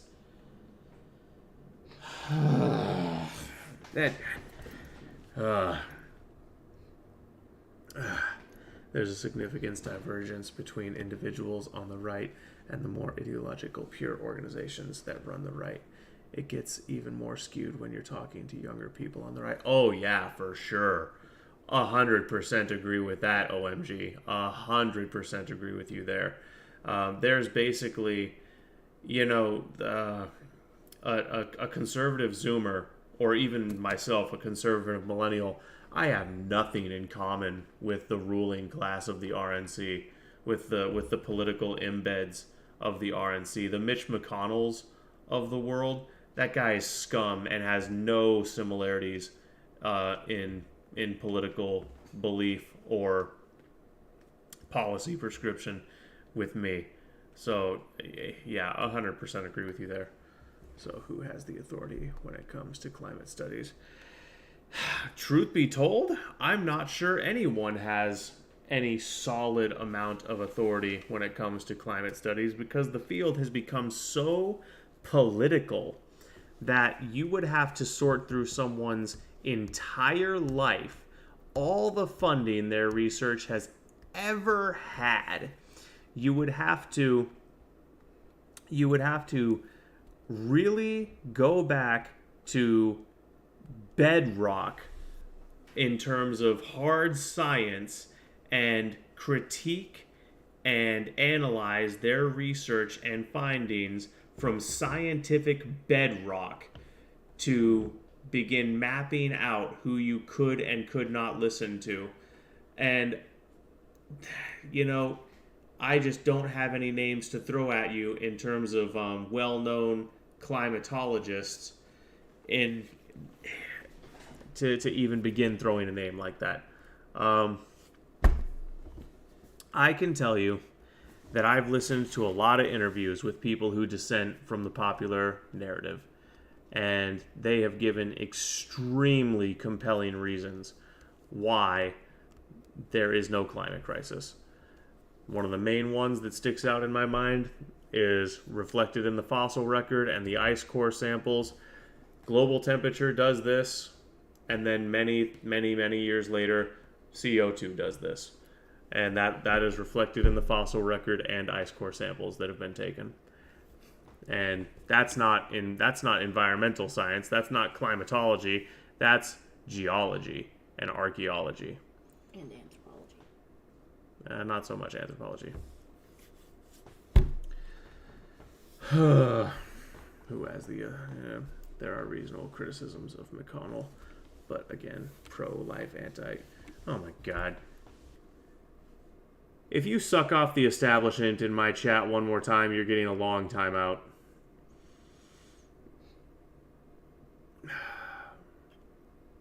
PRB in like 15 years, give or take. Good luck, Sleepy. Godspeed. I hope you get to the truth within the truth. Maybe that might be true. Maybe. They can't even use them to predict the price of a single stock for 6 months. The economic models are not sufficiently accurate to calculate out the consequences of climate change over a century. And not in the least. I like the comparison because economic models can't predict individual stocks, but they do predict the rough rise of the market. If you invest in the S&P except 500, for the you odd get cataclysmic collapse. Nope. Even with the cataclysmic collapse accounted for, you're going to see about 7% returns on average with inflation over I long wouldn't periods of call time. an average a very sophisticated model. The models predict that the economy is going to grow. You don't need a model.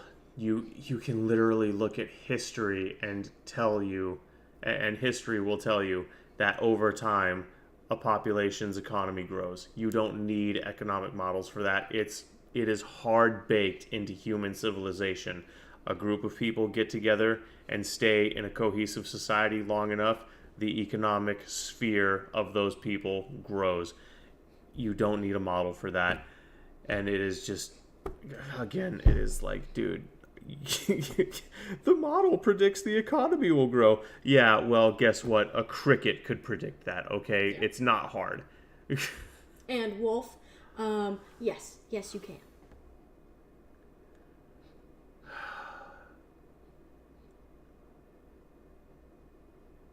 Feel free to play Kick the Panda. I'm back. The science checks out. Stuffs fat stacks of cash in back pocket. Analogous That's to fine, climate but change. that's the difference between climate and weather, though, right? Is that climate isn't going to tell you what the temperature is on a given day, but it might tell you the average surface temperature over a period of 1 year or 10 years. And then that's the difference between climate and weather. That's the difference between like the market and the stock. Difference. It is a hypothetical, but again, we're seeing more and more and more data every single year that things are getting hotter and hotter. Let's jump out of our cloud of presuppositions for a minute. Sure. Now, one of the things that... Or no, wait. Oh, yeah, okay. Before we do that, I guess it's an odd proposition to not accept some level of climate studies, not like these rando scientists are getting fat stacks and yachts. No, they're not getting fat. Well, they actually are getting fat stacks in the form of research grants. If they toe the line hard enough, they get fat stacks in the form of media not parrot. I don't know what word I was going to say there. Appearances. You know, if you're paid to do a climate study and it really, really pushes the left-wing narrative hard, you might show up on CNN and get to do a media tour, and it's very hard to resist the allure of, you know, any level of fame and attention, let alone the money that comes with it. So I have to disagree with you. They are getting quite a bit of incentive to toe the line in terms of doing research that fits the narrative, and that's That's verifiable. Like, it's just fact. Yeah, because I don't want to say, that's fine. there are some things that we've gotten as a result of investing in green energy that have been good. So, for instance, the power of solar energy has dropped dramatically in the United States, faster than anybody thought possible, such that solar energy is like competitive or beating fossil fuels in certain areas. As long as you can set the solar panels up, you're literally beating fossil fuels in some areas. Yeah, with incredible amounts of government subsidy. Yeah. And with triple or quadruple or more times the level of environmental population. Also, cooking birds out of the sky. Just saying. beating fossil and fuels. as long as the sun is shining. Well, it still is. We're not a nuclear winter yet. No, so. but it isn't when it's cloudy, and it That's isn't why I in the said winter. depending on what you. Maine, they're doing in Pennsylvania right now because of the shit. Yeah, and that's another one. The overwhelming amount of real estate that you have to dedicate to solar and wind to make them work, as opposed to the relatively small amount of real estate you need to dedicate to fossil fuels, or nuclear for that matter.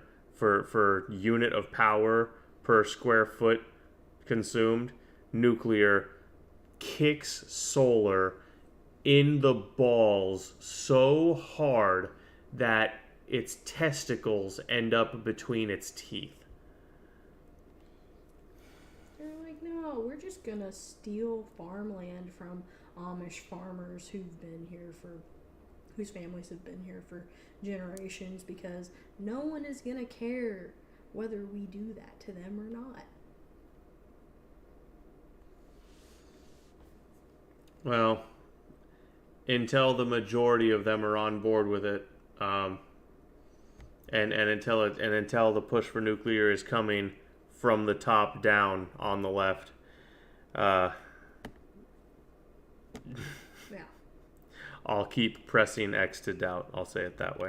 Live. There are places, Right. equatorial places. If you're trying to set up a solar panel in Seattle, you might not have as much luck, or New York City Or might not have as Germany. much, or in Germany. True. Or all there of are also, Europe, I think or there, in Canada. There are also other issues that are coming up that I think are obfuscating our ability to evaluate what's being caused by green energy versus not. When we look at energy increases in Germany, I think there's a similar constellation around nuclear energy, for instance. People don't want nuclear energy because they think of nukes, and they think of nuclear meltdowns, and they think of Chernobyl, and they think of Fukushima, and they think of atomic bombs, and that's it. And that's stupid. And I agree with you. But nuclear energy is a totally viable alternative to other forms of Then fossil why fuels. does the radical left oppose it? You think it's just this See, you For the it same might be just- for the same reason the right opposes vaccines, because it sounds scary and it's a big thing and they don't trust it. It comes Well, from the big right pharmaceutical- has a reason to distrust vaccines in the aftermath of the COVID debacle.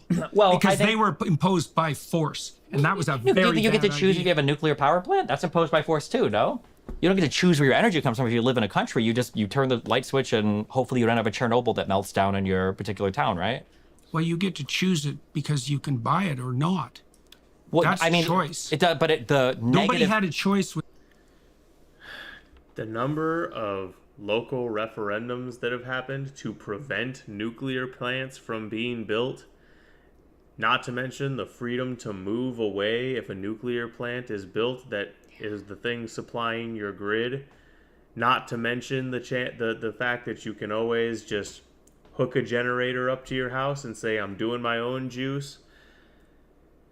Yeah. With the vaccines. Nobody had a choice whether or not they lived near Chernobyl or not. Nobody's a choice. Sure, If there's a they nuclear could power move plant. away. Well, how realistic that's is it a to move choice. like 500 miles? That's like telling conservatives when Biden tried to do the You don't need to move 500 miles to get away from Chernobyl. If you're 50 miles away from a nuclear plant, even if it goes catastrophically wrong, you're probably gonna be fine, unless it's on a river and the river comes down to you, and even then it depends on how it fails, obviously. NIMBYism is truly an apolitical issue.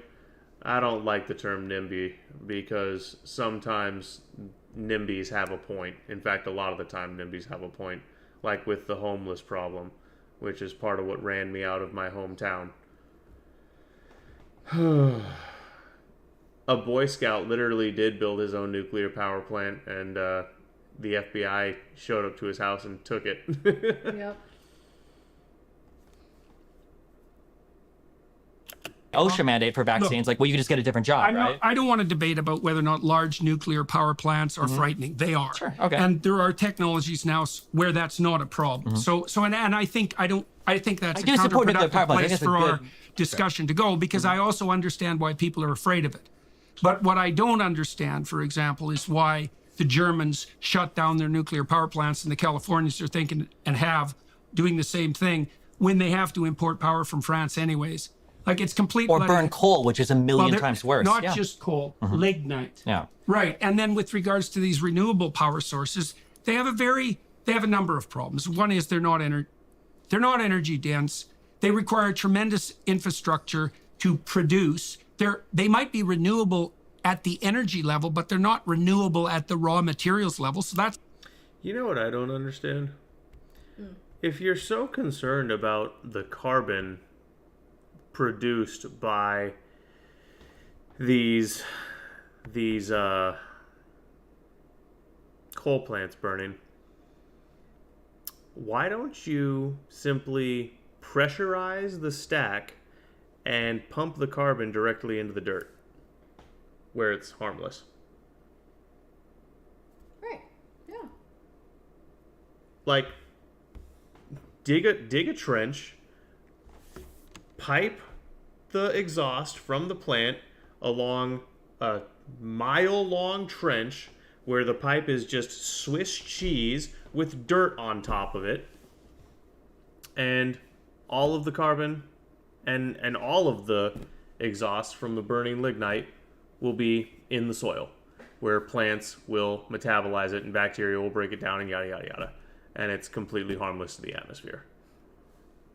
Maybe there's something I'm missing. Maybe I don't understand how things work. I'm open to being corrected on why that wouldn't work, but it seems to me if you cover the pipe in enough gravel so that it could vent, I really don't understand why it wouldn't work. a complete bloody lie. They're insanely variable in their power production. And because of that, you have to have a backup system, and the backup system has to be reliable without variability. And that means if you have a renewable grid, you have to have a parallel fossil fuel or coal grid to back it up when the sun doesn't shine and the wind doesn't blow, which is unfortunately very, very frequently. And so, again, and I'm not going to say there's no place for renewable energy like solar and wind, because maybe there are specific niche locales where those are useful. But the logical, what would you say, antidote to the problem of reliability, if we're concerned about carbon, but we're really not, would be to use nuclear.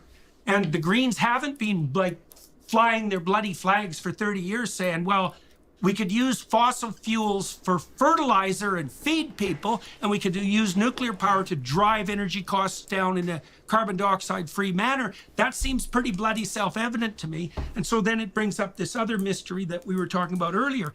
You know, what's the impetus behind all this? Because the cover story is, oh, we care about carbon dioxide, which I don't think they do, especially given the willingness to sacrifice the All poor. evidence points to them not It makes no actually sense to me. caring about that. And I think it's relevant to the issue you brought up, which is that people have these constellations of ideas, and there's a driving force in the midst of them, so to speak. They're not necessarily aware of what that driving force is. Well, okay, I'm familiar with carbon capture, and they're not really doing what I described. They don't pump it into the ground. They pump it into complex filtering apparatuses, which then require additional disposal procedures instead of just pumping it directly into the ground. Unless there's carbon capture methods that I'm unfamiliar with. I'm familiar with carbon capture, and as far as putting, air filtering at the end stage of coal plants and other fossil fuel burning plants, I can understand the logic. The plants that are just sucking air out of the atmosphere to take the carbon out of the air in the atmosphere, that shit's retarded. the pressure of the pipe would be too much after a certain point? Oh, not at all, Sleepy. Not at all. You could absolutely make the pipe thick enough and have it be welded sufficiently to ensure that the dirt was going to vent the pressure long before the pipe was overpressured. And the thing about that is, specifically with exhaust fumes from something like a coal plant, one hole would pop up, the exhaust would pop out of the hole in the dirt, and as that hole vented more and more exhaust from the coal plant, it would get more and more packed with soot and carbon and other crap. That hole would plug, another hole would pop up.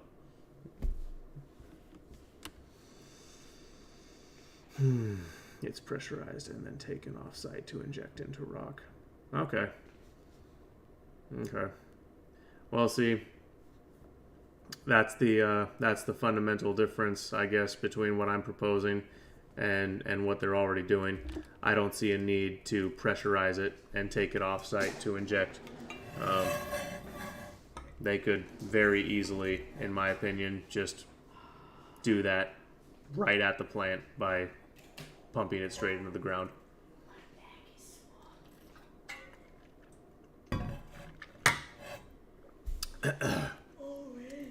Wait, isn't it more likely that people are either misinformed or misguided than people are legitimately trying to depopulate the planet? Look, misinformed and ignorant, that's plenty relevant and worth considering. And stupidity is always a better explanation than malevolence. But malevolence is also an explanation. And no, I don't think it's a better explanation because... Why would we waste so much money sending food aid, having Bush do, programs to Africa for AIDS, having other billionaires like Bill Gates invest so much money in anti-malarial stuff? Like, why would all the global elites be so invested in helping and killing the... About the Gates situation with him going in with aid for malaria and all that other stuff, that was a smokescreen for Melinda Gates to go in there with her pet project and do medical experiments on people. Not to mention, Bill Gates actually went in there to do medical experiments on people, and he told the CIA about it. They're doing research to try and delete the BMAT gene. Yep. Not to mention, I got news for you, Destiny. And here's one that everyone should care about. It's well known that these aid organizations go in there and traffic people. Yeah.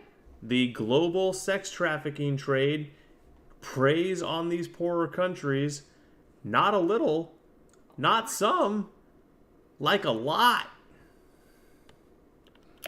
People here at the same time. Well, some of it's confusion. Okay. And some of it's the fact, many things can be happening simultaneously with a fair bit of internal paradox because people just don't know which way is up often. But the problem with the argument, okay, so you tell me what you think about this. So, Hitler's cover story was that he wanted to make the glorious Third Reich and elevate the Germans to the highest possible status for the longest possible period of time. Okay, but that wasn't the outcome. The outcome was that Hitler shot himself through the head after he married his wife, who died from poison the same day, in a bunker underneath Berlin while Europe was in flames. Well, he was insisting that the Germans deserved exactly what they got because they weren't the noble people he thought they were. And then you might say, well, Hitler's plans collapsed in flames, and wasn't that a catastrophe? Or you could say that was exactly what he was aiming for from the beginning, because he was brutally resentful and miserable right from the time he was, a rejected artist at the age of 16. And so he was working, or something was working within him, and something that might well be regarded as demonic, whose end goal was precisely what it attained, which was the devastation of hundreds of millions of people, and Europe left in a smoking ruin. And the cover story was the Grand Third Reich. And so there's no reason at all to assume that we're not in exactly the same situation right now. I think there's a great reason to assume. I think that Hitler's motives and everything that he was trying to do wasn't a secret. I don't think that anybody had to guess that he was incredibly anti-Semitic, that his Aryan supremacy was going to lead to the destruction and the murder of so many different people in concentration camps. None of this was a secret. It's not like he was hiding it. He hid a lot of it. He tried to maybe hide the death camps, but nobody in Germany was wondering, wow, crazy that pogroms are happening against Jewish people. That's so crazy. Or wow, they're all being shipped to just mainly the Jews Jews to camps to work. Like, that's kind of interesting. Or, wow, he talks about this a lot in Mein Kampf, but maybe it's just a coincidence. I don't think you can compare, like, Hitler to people that are worried about climate change. The worry that I have here is because if we're applying this... People in Germany thought Hitler was perfectly motivated by the highest of benevolent... If I were to take this standard of evidence and apply this lens of analysis, couldn't I say the exact same thing about the conservative constellation of belief? They don't want to intervene anywhere in the world because they don't care about the problems there. They're anti-immigration because they hate brown people. Trump wanted to ban Muslims from coming to the United States because he's xenophobic. Conservatives don't want to have taxes to help the poor because they want homeless people to starve. And you'll never meet a conservative that is against religious organizations collecting donations and doing missions. You will never meet a conservative that is against private corporations engaging in charitable initiatives. You'll never meet a conservative that is against independent, voluntary charity. Everything he just said only applies when there's a government mandate. And that son of a bitch probably knows it. Yep. But again, he's disingenuous as hell. And die in the winter. Like, I feel like some of that's true. And yes, you can adopt that criticism. I think the difference with regards especially to the libertarian side of the conservative enterprise, but also to some degree to the conservative enterprise, is they're not building a central, gigantic organization to put forward this particular utopian claim. And so even if the conservatives are as morally addled as the leftists, and to some degree that might be true, they're not organized with the same gigantism in mind. And so they're not as dangerous at the moment. Now, they could well be, and they have been in the past, but at the moment they're not. And so, of course, you can be skeptical about people's motivations when they're brandishing the moral flag. Why would we say that they're not as concerned about the gigantism? I feel like everybody is when it's a particular thing that they care about. You mean whether they would be inclined in that direction? For sure. Conservatives wield the power of the government whenever they feel they need to, just as liberals do, right? Conservatives were very happy to see, for instance, abortion was brought back as a state-regulated thing. That's a good objection. I think that you're correct in your assumption that once people identify a core area of concern, they're going to be motivated to seek power to implement that concern. I think cancel culture is a good idea too. I think conservatives prior to the 2000s, if they could censor everything related to either LGBT stuff or weird musical stuff or stuff that they didn't want their kids to watch, conservatives would do it. But now that you see that like liberals and progressives are kind of wielding that corporate hammer, now conservatives... USA 777, welcome to the stream. Hope you're having a great day. Welcome to the adventure. Welcome. Are very much, well, hold on, we need freedom of speech, we need to platform everybody, and now progressives are like, well, hold on, maybe we shouldn't platform people. I've got no disagreement with those things that you said, and I have no disagreement about your proposition that people will seek power to impose their central doctrine. Okay, so then you might say, and so we can have a very serious conversation about that, what do we have that ameliorates that tendency? In the United States, we've got hopefully a form of decentralized government. I can't speak to Canada as much, but... Yes, that's true. So that's one of the institutional protections against that, because what that does is put various forms of power striving in conflict with one another, right? And so that's a very intelligent solution. But then there are psychological and philosophical solutions as well. And one of them might be that you abjure the use of power, right, as a principle. And so, and this is one of the things that was done very badly during the COVID era, let's say, because the rule should be something like, you don't get to impose your solution on people using compulsion and force. There's a doctrine there, which is any policy that requires compulsion and force is to be looked upon with extreme skepticism. Now, it's tricky because now and then you have to deal with psychopaths, and they tend not to respond to anything but force. And so there's an exception there that always has to be made, and it's a very tricky exception. But look, let me tell you a story, and you tell me what you think about this, because I think it's very relevant to the concern that you just expressed. And I don't believe that the conservatives are necessarily any less tempted by the calling of power than the leftists. That's going to vary from situation to situation. Though I would say probably overall in the 20th century, the leftists have the worst record in terms of sheer numbers of people killed. So I mean, it depends on how we're quantifying. I'm not sure In fact, I know I don't agree with Jordan there. I think, based on my observations and my understanding of the empirical data, that conservatism tends to inculcate within an individual that genuinely subscribes to it with a decent understanding of what its tenets actually are, a belief in the validity of legitimate institutions and traditions, and the importance of allowing important and legitimate institutions and traditions to have some measure of power over you. So to put that in more simple terms, conservatives believe that under agreed upon circumstances, the institutions and traditions of your culture have legitimate authority over you. Progressives, and especially Marxist progressives, believe no such thing. And they believe that power is the only only thing that legitimizes an individual is whether or not they wield power. Doesn't matter how they got it, doesn't matter how they wield it, the person with the power is legitimate. That is what the Marxist believes. That's why everything is analyzed, viewed through the lens of power. Yep. And so, I'm sorry,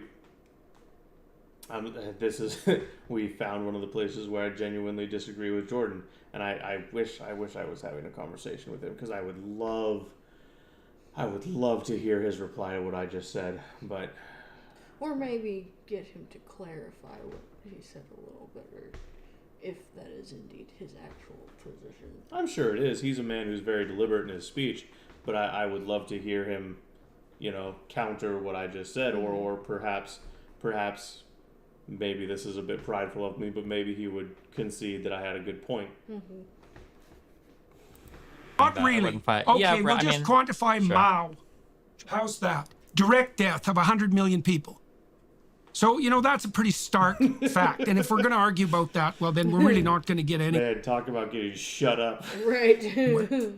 So, I'm not disagreeing that the Holodomor happened as well. The Soviet Union and yes, China were horrible. 20 to 50 I'm not going to. million Yeah, I'm not people going in the to. Soviet. Yeah, okay. Those were horrible things. Yeah, of course. And it's a war of. I'm just saying, for World War II, it depends on how much you attribute the war deaths to Nazi Germany, et cetera, et cetera. But sure, largely speaking, I don't think that the left beat the right because the right wasn't trying. I don't think it's because Hitler's lack of trying led him to kill less people than who ended up dying during the Great Leap Forward or during the industrialization of the Soviet Yes, Union. well, I also think it's an open question still to what degree Hitler's policies were right-wing versus left-wing, and no one's done the analysis properly yet to determine that. Well, what do we because consider? It was a national socialist movement for a reason. And the socialist part of it wasn't accidental. Well, but there was no, cooperatively formed businesses that were owned by all of the people for the people and distributed to the people. And I don't think redistribution was high on Hitler's list of things to do for. That's true. It was a strange mix of totalitarian policy. I don't think it was a strange mix. I think it was a bid to appeal to mid-left and center-left, the KPD and the German Socialist Party by calling themselves National Socialists.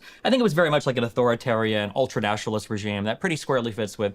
People get mad if you call something far right or far left because they have well, one of the things I would have done if I would have been able to hang on to my professorship at the University of Toronto would have been to extract out a random sample of Nazi policies and strip them of markers of their origin and present them to a set of people with conservative or leftist beliefs and see who agreed with them more.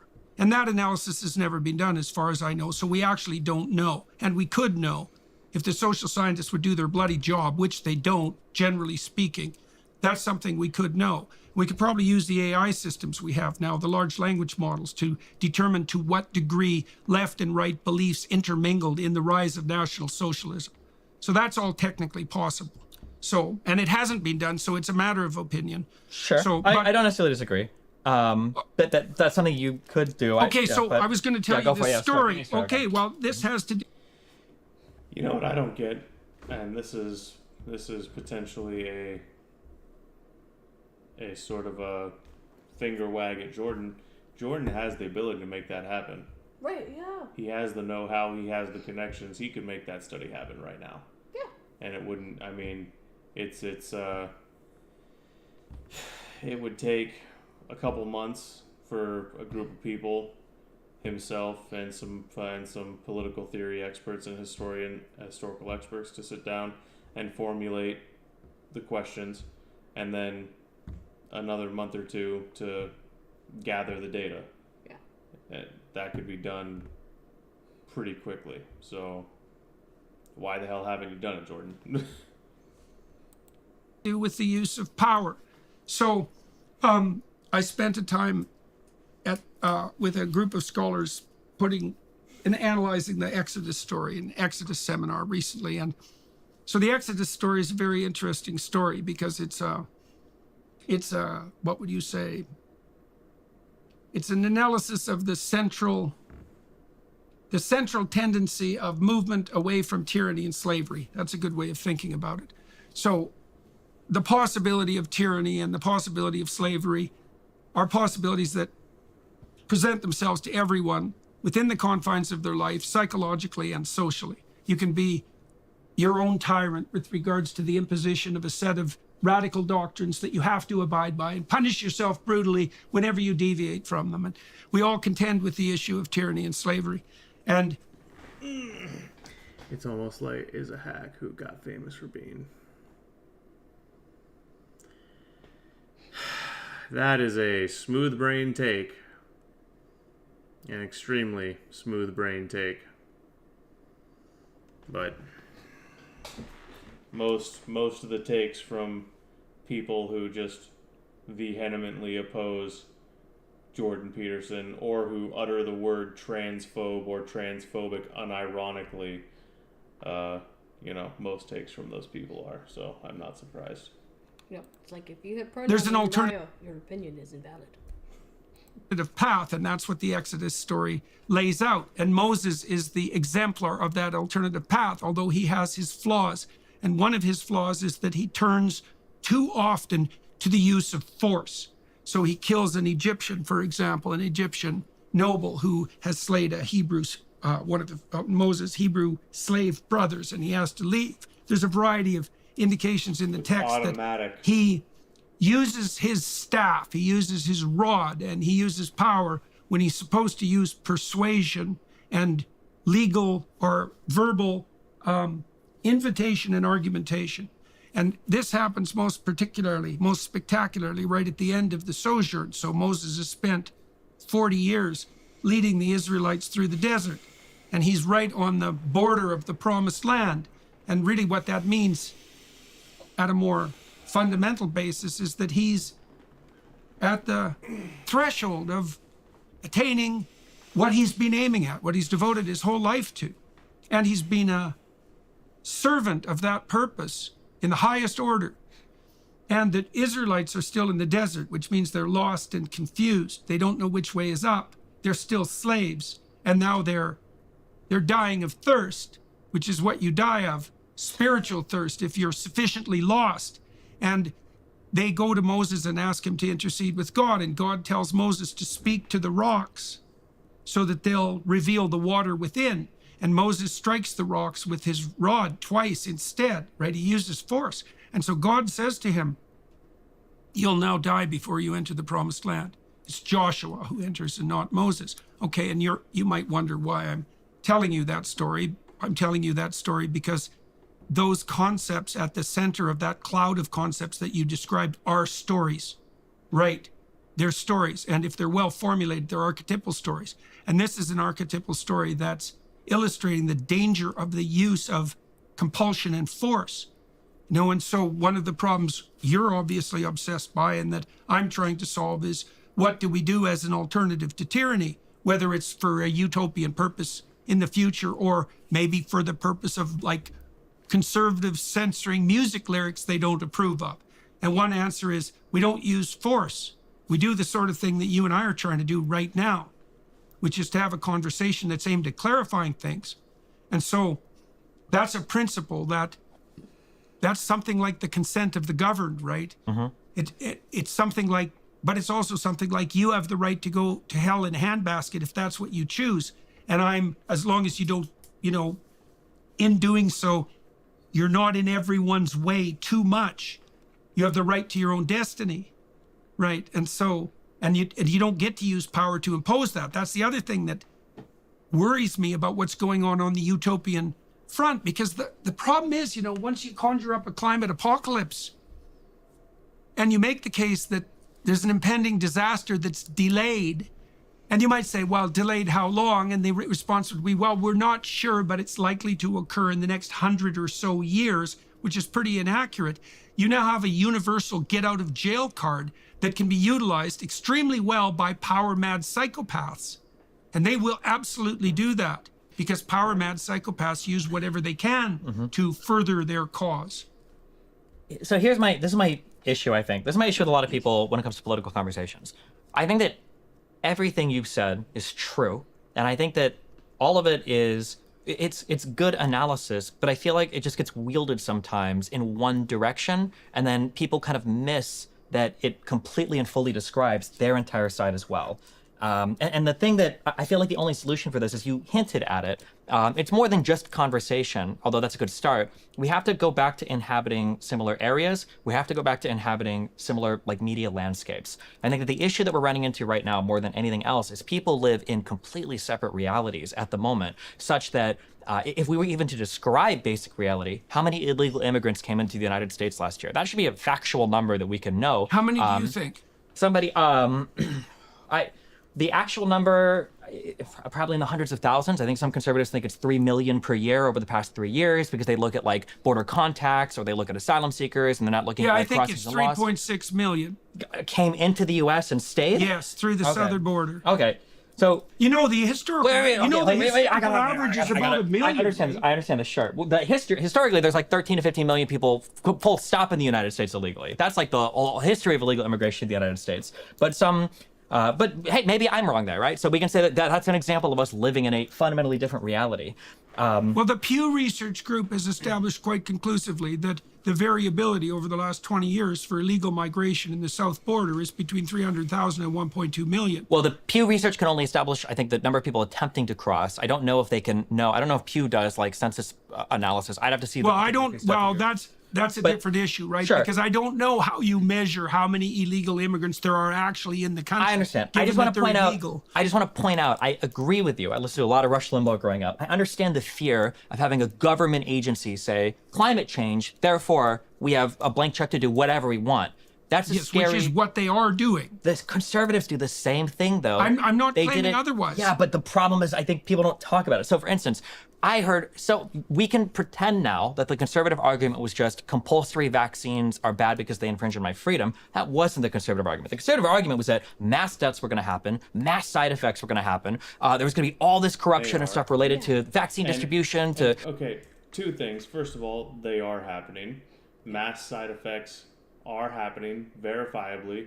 Look at the VERS data, the vaccine-related injury database. Okay, you can say, oh, well, that's self-reported. You can say it's invalid because it's self-reported. Okay, well, then you have to throw out an overwhelming corpus of scientific literature because it relies on self-reported data. So be careful before you go down that rabbit hole. And second of all, to say that the conservative argument had nothing to do with people being concerned about individual freedoms, to say that there wasn't a very strong contingent of political thinkers contesting the concerns about ethics and individual freedoms, it's just a lie. You're just lying, Destiny. And you know that, because you're extremely politically active. You know that the political sphere on the conservative side was extremely active in the conversation about personal ethics and freedoms. Why are you lying? Where is your predict the video whiteboard? You're kicking this video's ass. Well, Wolf, yeah. We really should get another whiteboard to dedicate to that. Yeah. Ta-da! Yeah, that's right. He did bring another whiteboard, didn't he? Yep.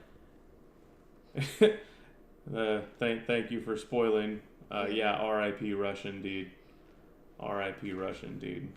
Gone too soon. Like, damn, when the world needed him most. Right. Straight up pulled an avatar on us. The crazier theories were microchips and blah, blah, blah.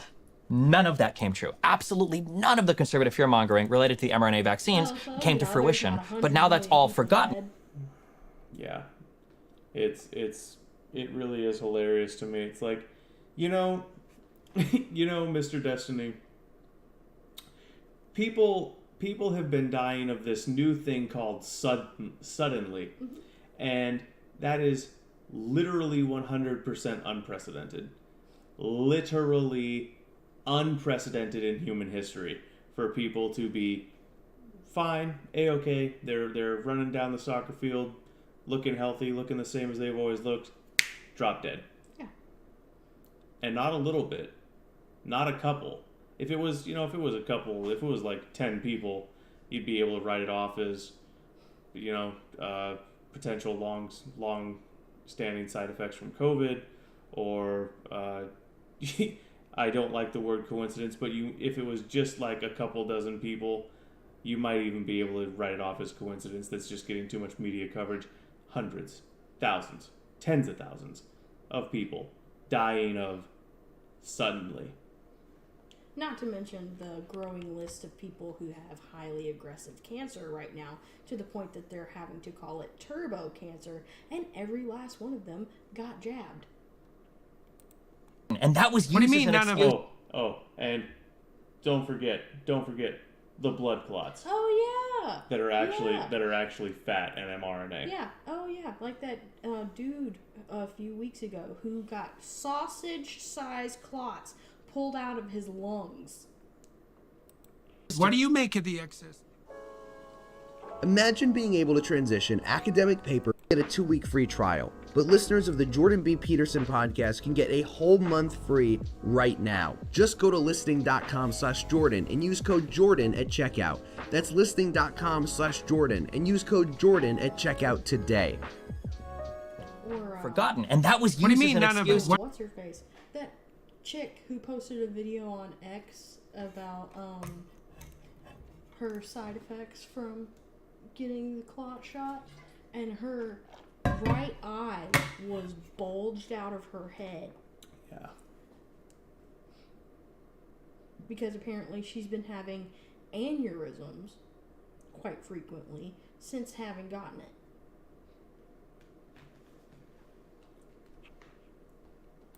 What do you make of the excess deaths? For related to vaccines, there are almost none. The mRNA vaccines have been administered excess for deaths related in to Europe. vaccines. We don't know. No. We absolutely know. We absolutely. This is like settled science. What do we know? In terms of vaccine related. No. That's not my question. And there's that incredibly anti-scientific turn of phrase that the left loves to use. It's settled science. There's no such thing as settled science, and any real scientist will tell you that every last little bit of knowledge is up for debate and reconsideration in light of new evidence. Yep, if you can't debate it, it's not science, it's propaganda. Excess deaths in Europe are up about 20%, and they have been since the end of the COVID Sounds pandemic. Really high to me. 20%. Go look. I'll check afterwards, but is this including like the Ukrainian war with Russia? No, it's not including the Ukrainian war. Okay. No. Are you implying that you think it's because of vaccines? I'm not implying anything. I'm saying what the excess deaths are. But what is your take on what's causing it? Well, you said that, and you said that in a counter to me describing mRNA vaccines. You said, "Well, the excess deaths are 20%." That makes it seem that the implication is that the vaccines are causing it, or leading to it. First of all, something is causing it. Well, that obviously, yeah. Something is causing it, or some Imagine. combination of factors. Sure. Now, one possibility is that the healthcare systems were so disrupted by our insane focus on the COVID epidemic that we're still mopping up as a consequence of that. Wait, are these excess deaths tracing back through COVID as well? Post-COVID. Just post-COVID. Post-COVID. Okay. Right. They're terrifying. Right. They're terrifying. And they're not well publicized. And I think excess trust are the fact that you're speaking to them right now seems like yeah, but I ferret down a lot of rabbit holes. It's not like it's front bloody page news on the New York Times. sure, but I think excess deaths that's a metric that you can Google, and I'm pretty sure there are like 3 different huge organizations that track excess deaths around the world. And There are in different many more countries. than 3, yes, in every single European country. Right. Okay, well, so one relatively straightforward hypothesis is that it's a consequence of the disruption of the healthcare system, the staving off of cancer treatment, etc., the increase in depression, anxiety, suicidality, and alcoholism that was a consequence of the lockdowns, the economic disruption. And That doesn't. I'm sorry. That theory doesn't hold water. No. You don't even see excess deaths like this during the Great Depression. You telling me the Great Depression didn't disrupt healthcare systems? That theory holds about as much water as a colander. there's plenty of reason to believe that some of that is the case.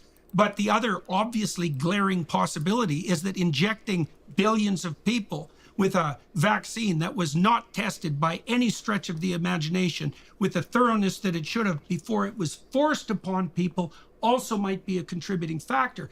Partly because we know that it led to a rise in myocarditis among young men.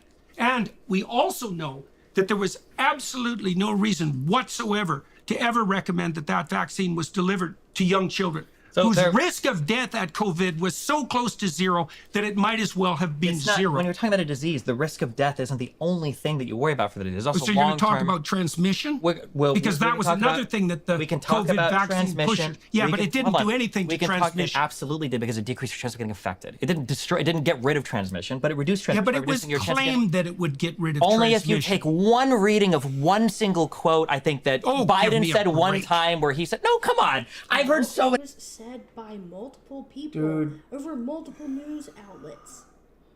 This is why okay.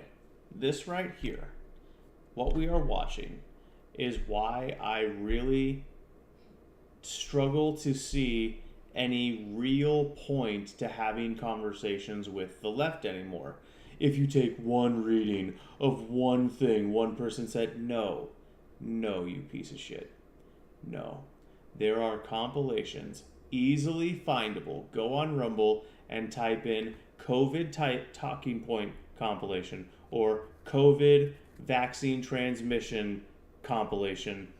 Look for it, and there are dozens of compilations, probably hundreds of compilations of people talking about how the vaccine would prevent transmission. And they said it unequivocally and explained it in detail so that there could be no uncertainty that what they were arguing was that if you got jabbed, you could not transmit the virus. The Rachel Maddow clip is one of the most famous because she was one of the loudest and most obnoxious pro-vax people that said anti-vaxxers should be punished and thrown in jail and shit.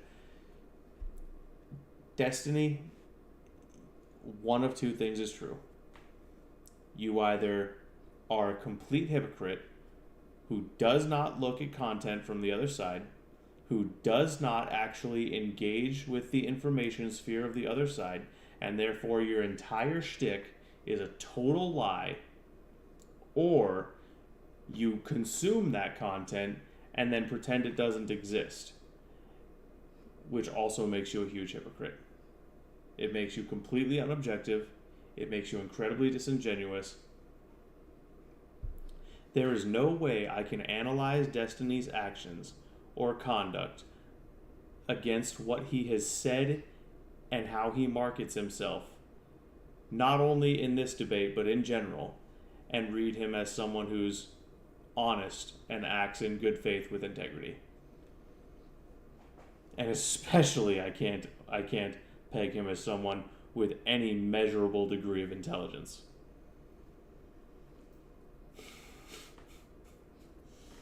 Yeah, because this kind of shit right here makes me think of when we do have serious discussions with people on the other side, the thing that we're going to do to prep first is make sure that we have tons of clips of them saying the thing. You'd be like, oh, you mean the thing? That's why I have the entire section in the Discord that's just resource after resource after source after source after source. We've already started building that library. Yep. No, but I just think it'll be really fun to do, I don't know, to pull a Joe Rogan basically and be like, okay, well let's put that up on screen. Put that up on screen right now. Yep. Yeah. Just go the Joe Rogan route. Put it up on screen. Yep. We came prepared. Yeah, bring receipts. Do y'all oh, okay, so he's addressing it to everyone in chat. Think Destiny is a leftist. Define leftist, because he considers himself politically progressive and on the left. He considers himself however he would define himself, however he would define a moderate centrist progressive. Those are all terms he's used to describe himself in this conversation, and you can't be a moderate centrist and a progressive. Those two things are antithetical. So I don't know how I would describe Destiny other than disingenuous.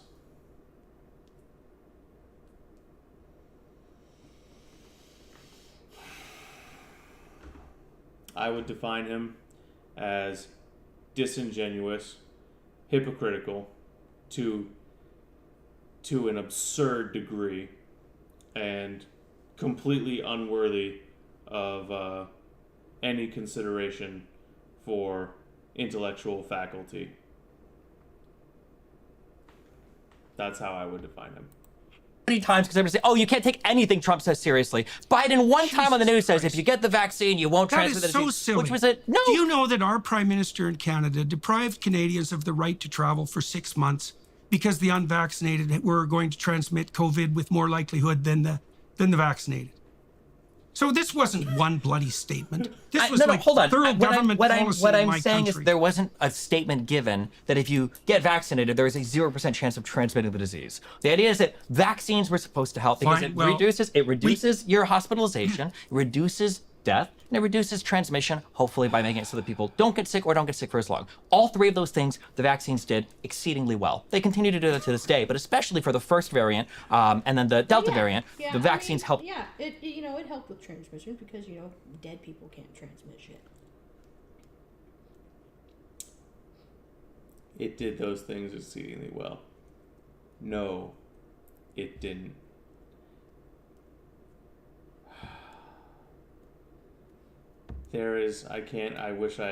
I might have it saved. I'm not going to look for it right now because actually we're about to get off because I have to get up for work in the morning. There's a compilation of headlines. One of the favorite ones I saw as it relates to COVID. It's a compilation. It starts out of the pandemic. Vaccine 100% effective at preventing serious illness. A week later, 89 or 98%. A week later, 95%. and it was set to a classical song that everyone's heard. I can't remember the name of it right now. Is it the one with the cannons? I think so, yeah. Yeah,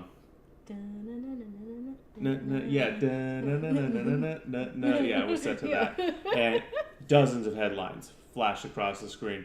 Went from 100% reduction in serious illness and hospitalization to 0. All mainstream news outlets, CNN, MSNBC, ABC, New York Times, New York Post. Major headlines. So for this son of a bitch to sit here and say the shit he's saying, I can only have I can only have a single grouping of conclusions. He's lying. He doesn't pay attention to information outside of the sphere that he wants to consume it from, which makes him a huge hypocrite. He's consumed the information and he ignores it and does not admit that he's consumed it, which makes him, again, incredibly hypocritical and disingenuous. I could keep. I feel like if I went for another 40 minutes, I could keep beating that horse until it was red putty on the ground. But I'm gonna settle for. Excuse me. I'm gonna settle for raiding the fuck out and going to sleep. Any raid? Excuse me. Any raid suggestions? Oh, it's E is live. Mm-hmm. I could raid E. Viper's live. Yeah. Suki is also live. It's been a minute since we raided Suki. Yeah. I haven't seen that one. I don't watch a lot of Destiny content. I'm watching this one because I knew I knew Jordan was going to peel him apart.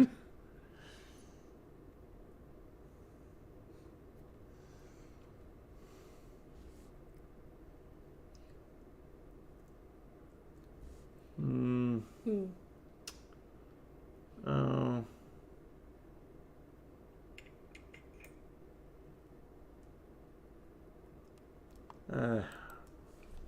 We're a political stream. I'm gonna raid. Essentially, what you're saying is that because we're identifying these people, what that law is saying is that you're identifying those people as. What? No, Right.